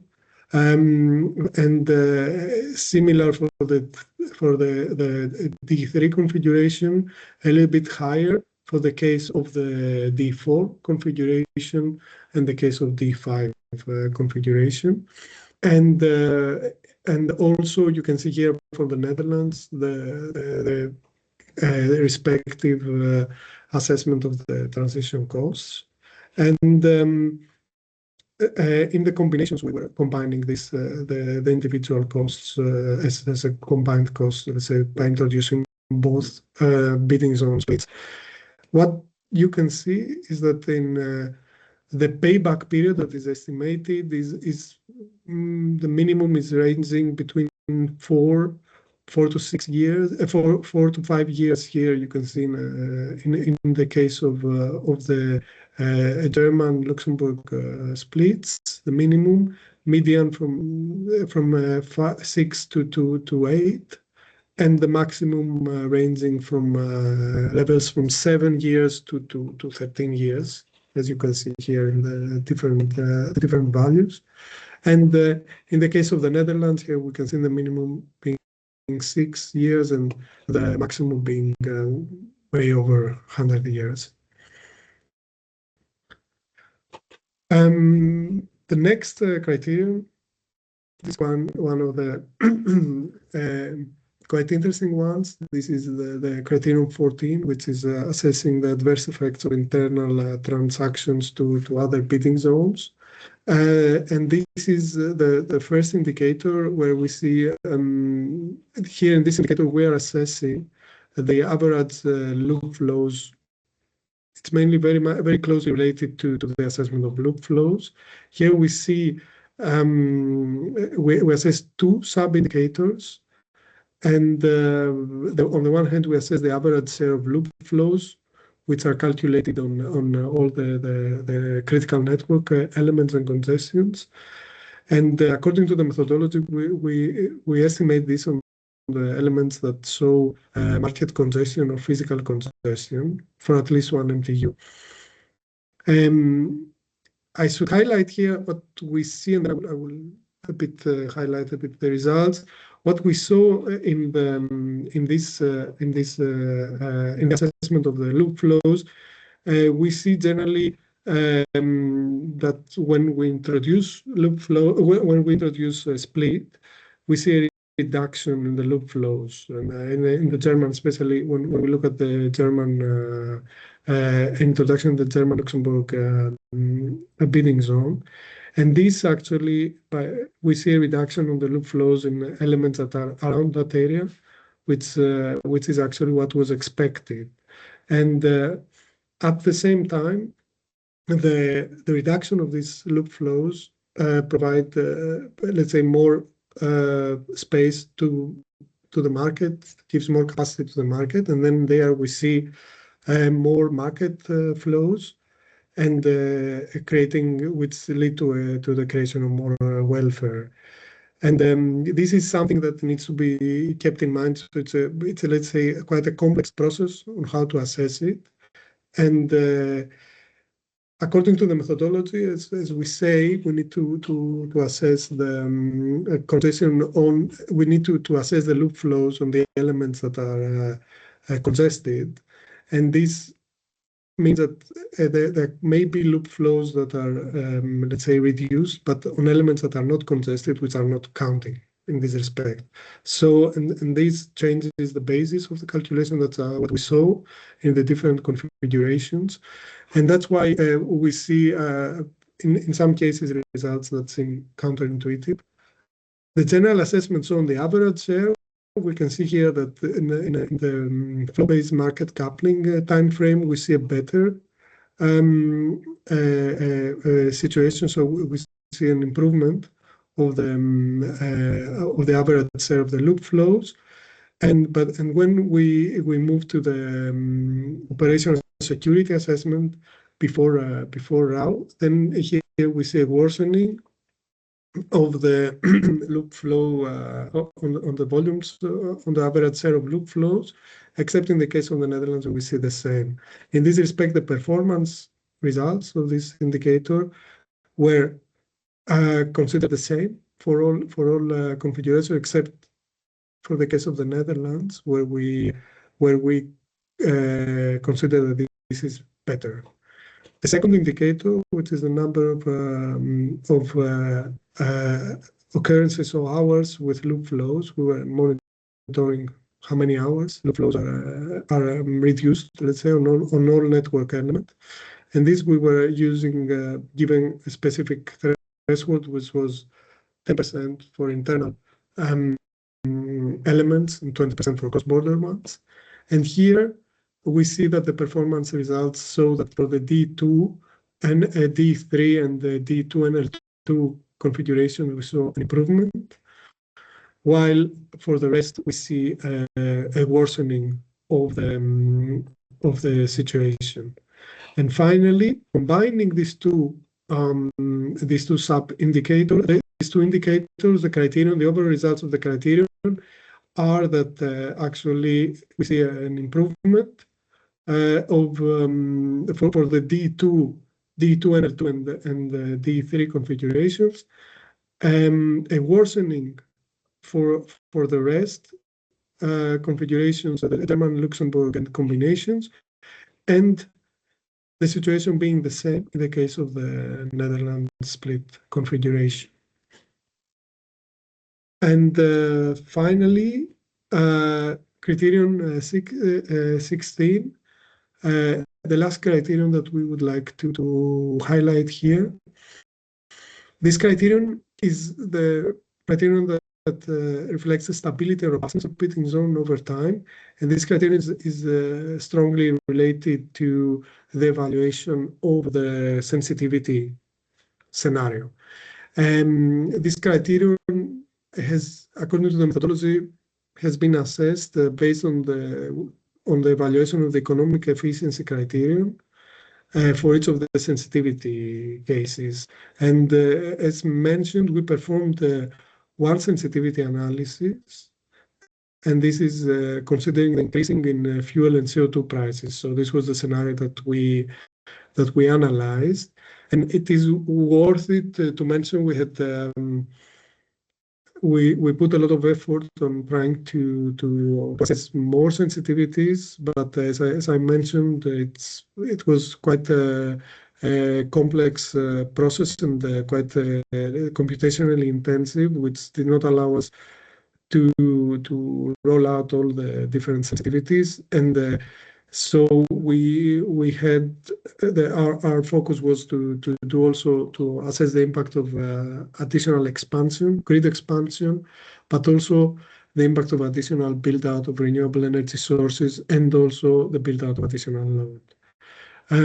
We chose this higher fuel and carbon prices scenario and this was also the same reflecting the redispatch markups as the one scenario that would be, let's say, the most interesting compared to all those ones when we had to choose one of them. And here you can see the results. According to the methodology, we should again assess what is the difference between the configuration of the status quo. And you can see here that we see a positive impact in all the cases of the German Luxembourg splits and the combinations, and we see a worsening compared to in the case of the Netherlands split. And you can see here that you can see the values are increased compared to the previous reported values, which is the logical expected result when we increase the market prices and the CO2 prices. So having said that, I will guide you through the step 3, and the step 3 is actually we needed to sit down, as Chel mentioned, and look back all the assessment of all the criteria and see whether all configurations were still acceptable, looking back on the results and all criteria. And here I bring you back again to the table, so you can see the assessment. So you can see quite a movement. Some are positive, some are negative. A lot of times we see the same result. All in all, our assessment was that, and after this close discussion with the NRAs, is that we decided to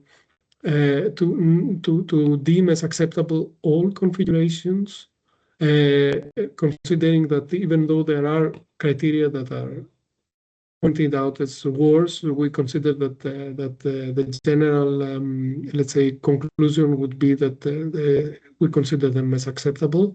And this is let's say, how we move to the last and fourth step in the process, considering all of these configurations. And here, I believe I will leave the floor. I will give you the floor again.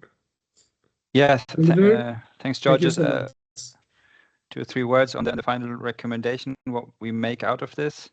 If that's the last step 4, the proposal actually, which we are required to make according to relevant regulations and the methodology. First fact, configuration with the highest monetized benefit, as Joseph has explained, is the split of Germany, Luxembourg into 5 zones, DE5. Now that is according to the methodology, the criterion with the most relevance.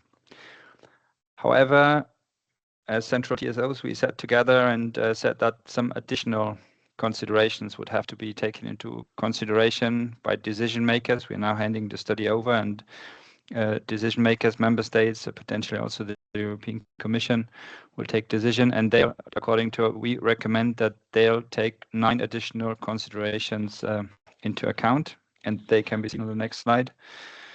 So there's 9 of them. Number 1, the target year of the study is 2025, and we are already in the year 2025. So that means, the simulation is actually outdated. We'd have to do another one because any bidding zone split will have a lead time, will have to be implemented, we say it in the next point, 3 to 5 years, and that this simulation will be less relevant. Same goes for input data. We've used the year 2019, input data. That is outdated, would have to be amended. What we have to take into consideration altogether is that the delay with the bidding zone study, 3 to 5 years, plus additional 4 to 9 years payback time. So the 339 million euros, what time does it take to get it back? You have transition costs, which you need to recover. That's another 4 to 9 years. So that takes you in the mid-2030s. That needs to be considered. Liquidity and transaction costs, to some extent, have been considered. Georges has explained this, but we feel that more thorough analysis would be necessary. Balancing markets, something that is not part of the methodology at the moment. If you split zones, then you split also balancing markets. So what is the impact there? Would have to be studied. That's number 5. Number 6, the impact on certain consumer groups, in particular price-sensitive ones, industry, etc. In certain zones is an important factor. The difficulty for some of those customers to access generation of other zones, like the power purchase agreements. If an industrial site wants to, source its industrial site with renewables from other zones, that would be more difficult. You'd have to buy transmission access rights, etc. Another factor, investment decisions. So how, in particular in the low price zones, will there be fewer investments? How will that impact the market? And the last point, increase of support costs for renewables. If in particular in the zones with the lower prices, if you have fixed support schemes for your renewables, you have to pay them, and that will increase your costs. So these 9 points we recommend also to consider in any decision that has to be taken. Okay, this was it for the presentation. Thank you very much for your time. We'll have a shorter break now, 5 minutes. Please again use the Slido and the code where you can post your questions. I've seen many of you have already posted some, and we'll take them in 5 minutes from now. We will rejoin and take and discuss your questions. Thank you very much. Thank you.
So, welcome back to this Q&A session. We have our colleague Marijn with us from TEN Netherlands to help us out also answering those questions. Thank you very much to the entire audience. We've seen that there have been a few ones already. I would suggest we take them one by one, moving down from top to bottom, see how many we can take in the time given. The first one is a very interesting one, saying that redispatch costs in the simulations have been lower than the ones we are actually observing.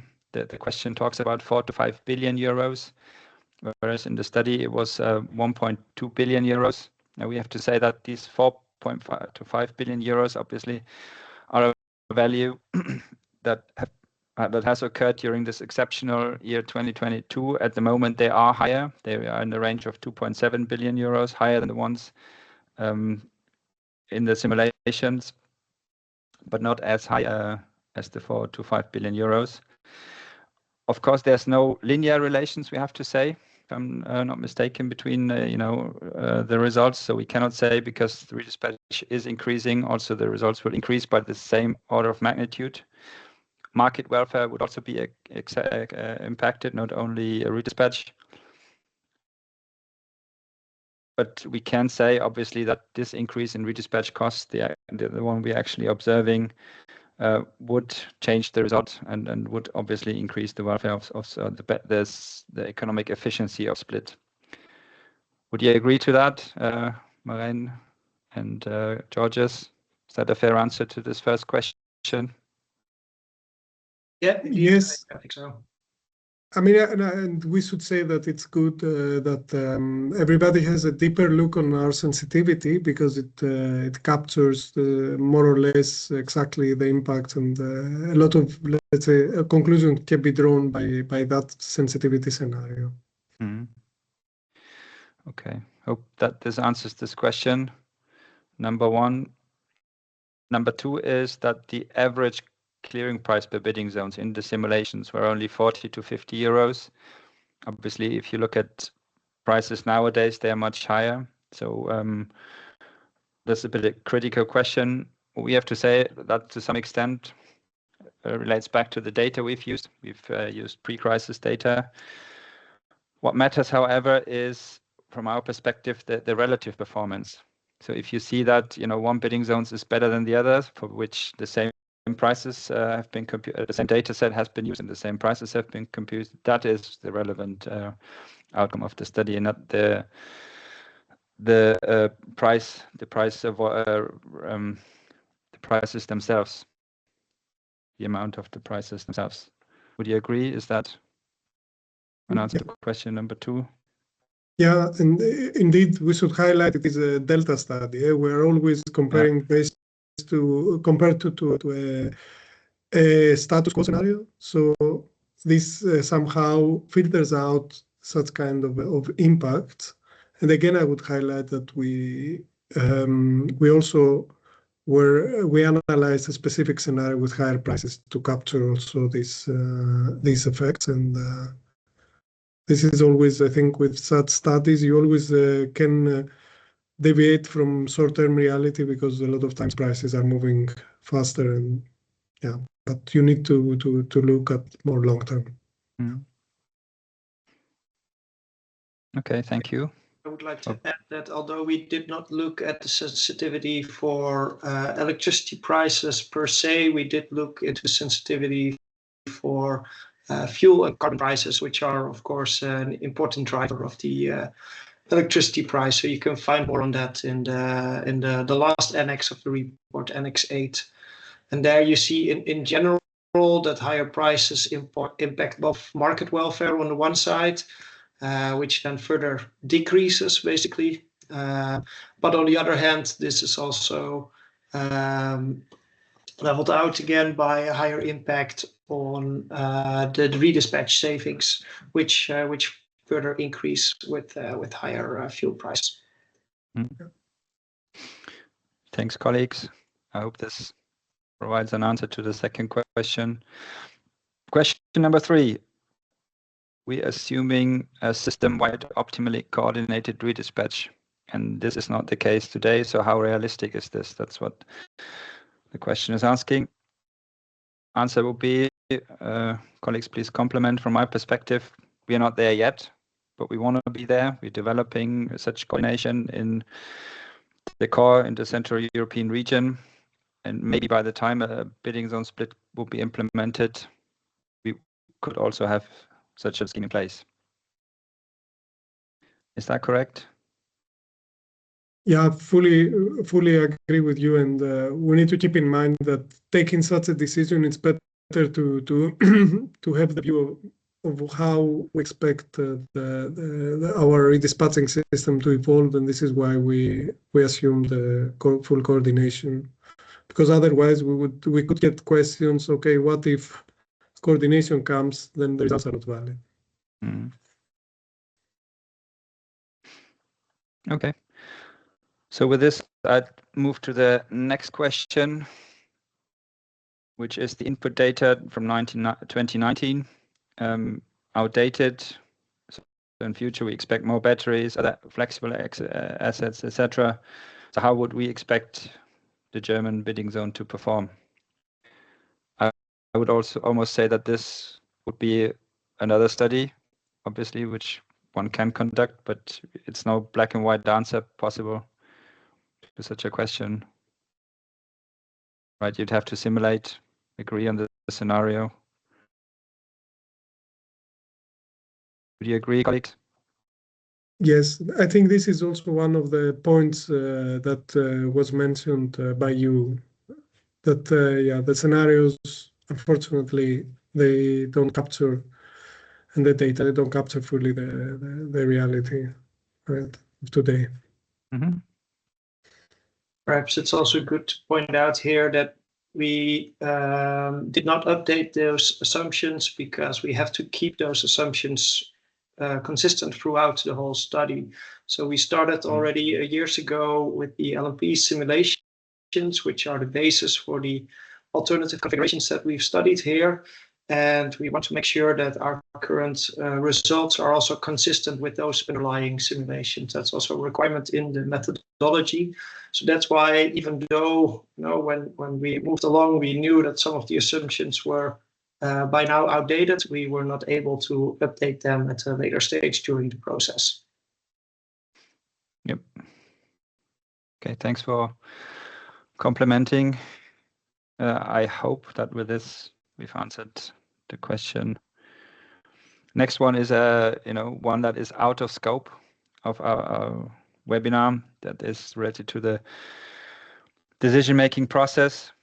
We would not want to discuss this in today's webinar. It's a very relevant and a critical question. You find some articles, 14.7 and 14.8 of Regulation EU 2019-943, where there are some hints to the decision-making process. What we've done, we've handed it now over the study to the official institutions, and they'll organize exactly that decision-making process. So kindly ask for your understanding that we will not go beyond this in today's call. Next one is a very interesting one, which obviously for someone who's running models is always relevant. How long does it take to run an analysis? 66 full years hourly resolution. So how long does it take to simulate 1 year? If I ask our expert, they're saying roughly 2 weeks, but we can obviously run many things in parallel. So if you run one model from the beginning to the end, 2 weeks, but if you add that all those 2 weeks up, you end up with a time horizon that is exceeding our time for the study. So we have to do parallel analysis. Is this correct, colleagues? Yes. Yeah. Yes, and this was one of the big hurdles, I would say, as I mentioned in the presentation. The high complexity. The chain is also we parallelize the calculations, but the modules have to be calculated in sequence. So that's something that we cannot parallelize, and we had also a very good computational infrastructure in place. But definitely, yeah, that was every rerun was costing us time. Mm. One of the most critical aspects of the entire study, I would say. All right, thank you very much. Hope this clarifies the question. Next one is a very tricky one. You colleagues have to help me out a little bit. This is the split with the 5 zones has a higher market welfare than the split into 2 zones. This is a bit counterintuitive. You would expect it the other way around. More splits constrain the market more, and therefore the welfare decreases. So why does it is it the other way around? And it's the case, but please, colleagues, help me out. There's a dedicated chapter with these counterintuitive results. It's the case probably because with splits you alleviate some critical network elements, and that allow then for more exchanges. This is a bit counterintuitive, but this effect can occur. Is that correct? Yeah, so I mentioned it also a bit during the discussion of the loop flows. We see positive effects by splitting. We want to reduce loop flows. This gives more capacity to the market, but then you see more market flows, and then this can create what we saw also more congestions. So this is somehow you see these 2 parallel effects evolving, and this was also for us something that we didn't expect, to be honest. Yeah. So it's a very good question. Okay. There's a sorry, Brian. Yeah, what I think what's also important to realize when you look at the different German configurations, the alternative configurations for the German Luxembourgian bidding zone, they don't build consecutively on top of each other. So it's not that by going from a split of Germany into 2 to a split of Germany into 3, that you just add 1 additional border. The borders actually change also between those zones each time. So it's not as easy as just saying, from 1 moving to 5, it's just more splits, so it should reduce market welfare further. Yeah, there's also effects because you draw the borders at different places, and like George has already explained, so there's also, of course, the decrease of loop flow and internal flows that creates more cross-zonal opportunities. That also alleviates the additional limitations that you put onto the market, for example. So there's a couple of different elements at play there. We listed them in the specific chapter on the counterintuitive results. However, I think it's also important to say that we can't point exactly at which one is causing what part of this effect. So they impact each other all the time. But well spotted. The person who asked that question has read the report very carefully. Very good. Yeah, very good question. Very good question. Very good question. Next one is the 7,000 nodes. Impressive number. Now the person is asking, are the 7,000 nodes part of the market coupling simulation, or are they used in a model prior to the market coupler runs, for instance, when we compute the flow-based domains? And that is the case, if I understand it correctly, how the model is set up. So we have to say yes there. Which is correct, colleagues. Yes, and we indicate also we're using up to 7,000 CNECs in the calculation. So quite a big number. So not all the elements are considered in the market coupling. So where the market clearing basically is determined, but in the step afterwards where we do the operational security analysis, the full network topology is basically used for the analysis of where the congestions occur. Yep. Thank you very much. So I hope that answers this question. We're getting more into the details of the model, which shows that many people indeed have taken a careful look at this. This is very nice. Is there a detailed documentation of the methodology? That's the next questions. or penalty costs were used in the remedial action optimization, minimum factors, which MinRAM was used, how were HVDC and PSTs considered in the flow-based simulation and in the remedial action optimization. Now, there's a specific annex to this, not mistaken, Annex 2, where this is all explained. MinRAM, we've used 70% where applicable, action plans were applicable. HVDCs and PSTs, the cross-border HVDCs in the market model, and the internal ones together with the PSCs in the remedial action optimization. Is this correct, Yes. colleagues? Yes. Yes, fully correct. So that's what we've done there. Thank you for confirming. Redispatch, perfect foresight. How is that considered? So if somebody makes a bid in the day-ahead market and then in the redispatch, the foresight, that assumption for the dispatch changes, we have to do redispatch sometimes. Now, this specific point, if I'm not mistaken, has not been explicitly modeled. What we've done is a perfect foresight model for day-ahead and for the redispatch. So these impact perfect foresights always difficult to model, and we have not done it. Is that right? Yes, I would say that this is also the state of the art in such studies. Yeah. Yeah. So basically, we indeed assumed perfect foresight in the modeling, which is also consistent with the methodology, and thus the redispatch that we do in the step after the market clearing basically only accounts for the expected congestions. Nothing more, nothing less, basically. Yeah. Okay, we hope to have answered this question. Next one is nuclear and renewables, and the sensitivity of the CO2 prices. Are they impacting the social welfare? There has been a specific sensitivity for this, right? For the CO2 prices. It's computed. Yeah. So. Yeah, indeed. Well, there has been a combined sensitivity for both updated fuel price and CO2 prices together. So we can't separate the two effects, but this sensitivity has been captured in Annex 8, as we pointed out before. Okay, next one.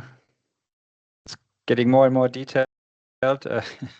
Various German infrastructure, would they strengthen the north-south connections in the simulations? They would. We have not done a dedicated simulation, but we would expect it, that to be the case, right? Exactly. As I mentioned, also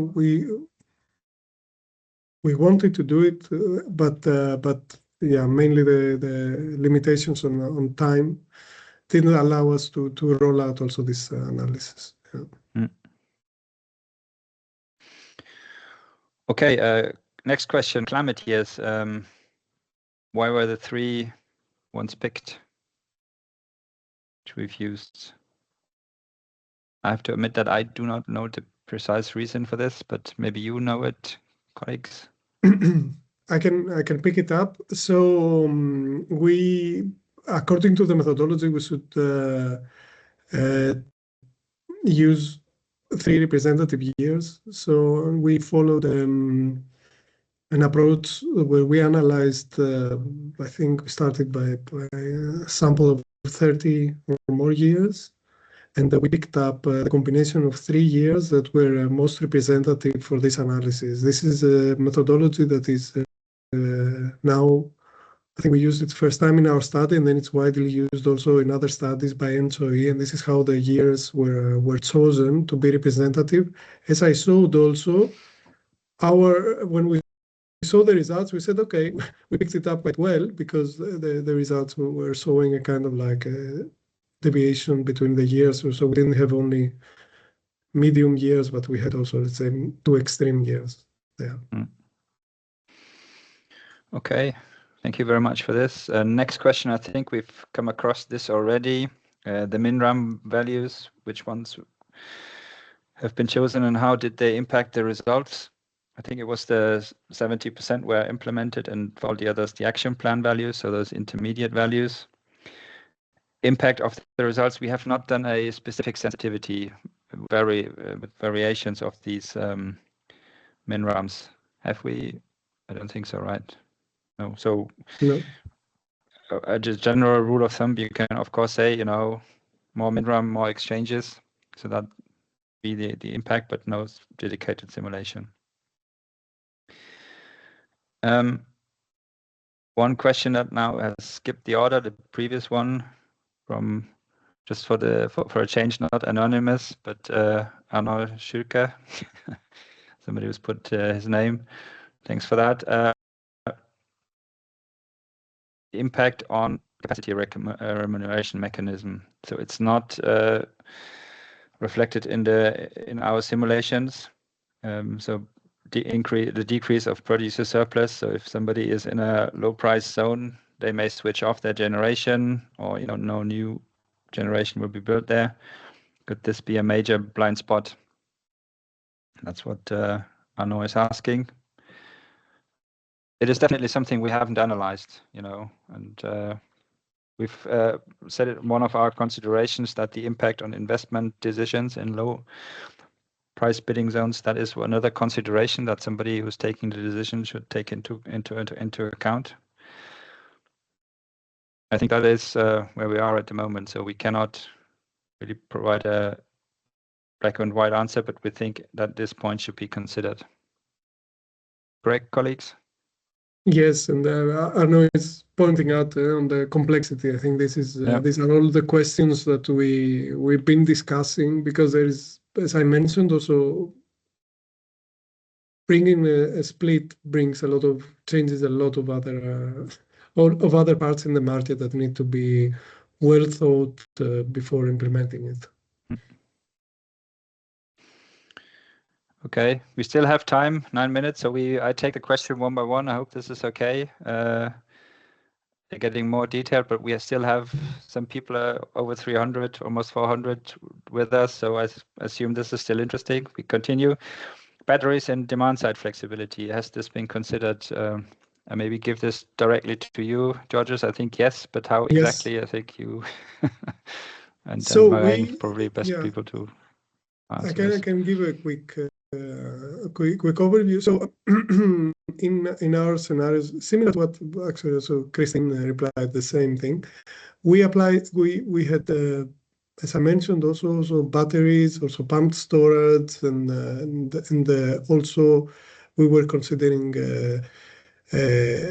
demand side response, implicit and explicit demand side response, and so batteries and pump storage and so on, and storage in general, it was co-optimized in the market framework, but also in the RAO, in order to, let's say, to optimally, on the one hand, to optimally bid in the market, on the other hand, to optimally relieve the grid congestions, and at the same time, implicit and explicit demand side response was applied, and there we see either demand reflecting, let's say, reacting directly to the market prices, and also participating to the management of the grid. So this was one of the points I would say that Acer was providing quite I would say attention to it to be properly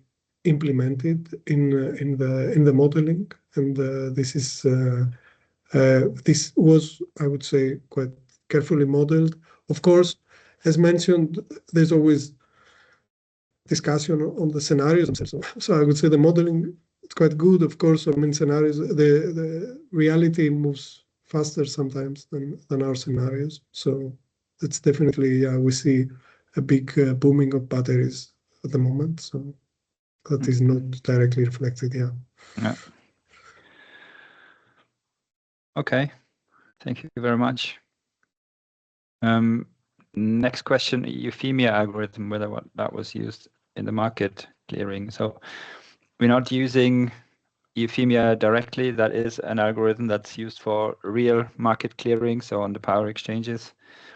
but we are using an algorithm that is pretty similar, or with similar features. So it's at least cost optimization that has more or less similar features as the Euphemia algorithm. That answers to the question to some extent, or Marianne, Georgios, what would you say? Yeah, I agree with you. It's the same concept, a bit different setup. We're starting by, as I said, a large set of power plants with operational constraints, and we are defining their unit commitment and their dispatch on different, let's say, on a rolling framework. More or less, it leads to the similar results. Euphemia has a different setup in terms of how the biddings are and different, let's say, detail there. But more or less, I would say it captures the same effects. Okay. Hope that answers this question. Next one is Switzerland. How were they included in the analysis? Social welfare, redispatch, congestion income. I think they were in with their network, and obviously you cannot simulate a power system without Switzerland in Central Europe. But obviously they were not the main focus of the attention. So Switzerland is not directly involved in this bidding zone process. But for the power system, they were in. Correct, colleagues? Yep. Yeah, indeed. So they were not part of the flow-based domain, basically, but part of the wider EU region that we simulated. Mm. All the exchanges with Switzerland were also accounted for. Yeah. And of course, then the effects of those on producer and consumer welfare were also taken into account in the economic efficiency numbers. Okay, thank you very much. The number of attendants is decreasing a little bit now. We are getting more and more into the details of all this. 3 minutes left, so we can take maybe 1 or 2 more questions, and then we do the wrap up. Bidding zone can work as a buffer to another country. What are the implications of a buffer bidding zones? More volatile prices? How would this affect the welfare of bidding zones? So to me, this concept of a buffer bidding zone is a bit new. But of course, if you have, in between you and another bidding zone, then that will sort of, buffer certain impacts. But to answer that question more precisely, such a buffer bidding zone would have to be simulated, I guess. It's an interesting concept, but would have to be thought through a bit more. Oliver, in a way, we saw such behavior in our analysis. If you've seen the Italian split also, that we saw that the impact of formation of one extra bidding zone in the border towards France that actually affects a lot the imports from France. So this kind of like buffering approach, and the same thing in the north of Germany in a way, creating. So there is a logic, I think, there, because you create a kind of like a new formation of prices that actually changes the mechanisms of import export and let's say also how energy is integrated. Yeah. Okay, thank you. The next one is one we probably cannot answer in this call as well. Spanish blackout. I think this is something that has to be analyzed in other places. So the impact on bidding zones of Spanish blackout is, I would also say, out of scope of this webinar today. Yeah. And our chair is turning back, so that seems that our time is coming to an end of the Q&A session of Central Europe. You have been very good on the timing. Excellent. Thank you so much. Thank you. Thank you so much. Thank you very much. And before we go into the sort of closing remarks, I will address some what we call general questions. One is what can we learn from the bidding zone review method? For example, would it be better to first quantify all criteria, also those that are difficult to monetize, and then select bidding zone configurations? From the TSO side, we will do an evaluation of the bidding zone review in the coming months, and stakeholders are also invited to participate through the consultative group meeting, and this is scheduled for the 22nd of May. So this is something that we will look into as part of that process. Second question is, will there be an update of the study with more up-to-date input data? And as you may be aware, the electricity regulation and the guideline on capacity calculation and congestion management provide concrete triggers for any future editions of the bidding zone review, such as NRAs and TSOs of a capacity calculation region can trigger it. And ACER can also trigger a bidding zone review following the assessment of the technical and the market report. So this is basically how the bidding zone process is handled in the regulation. Another question is, ACER decided not to select bidding zones that cross member states' borders, for example, a merger of NO4 and SE1. As such zones would not be realistic for political reasons. Should such bidding zone configuration be considered for a future bidding zone review? And I would respond that for this bidding zone review, ACER has proposed the alternative configurations to be further analyzed, and in this proposal, cross-border bidding zones have not been included, but they could potentially be considered in the future reviews. So I hope that this webinar has been useful for you. At least we have seen quite a few people attending, and also quite a lot of questions, and as have been part of both for the Nordic and the continental Europe presentation, a lot of detailed questions. So the presentations that we have seen today will be available on the ENTSO-E website. Also, the questions that have been raised in the Slido, some of them we have answered online, but the remaining ones will also be responded to, and this will be published on the ENTSO-E website. Under the bidding zone review section, you can find the link in the presentation. Also, if you have additional questions, you can still raise them until at the end of May through this link that you can see in the presentation that we will be made available to you. And the answer to this will be published by the end of June this year on the website. So I think with that, we can close this session. Thank you very much for your attendance, and I can assure you that this has been it has been a tremendous effort from all TSO colleagues involved, and I think now it's in the hands of the member state to further decide on the process. So I think with this, I would just like to close this webinar. Thank you for your attendance.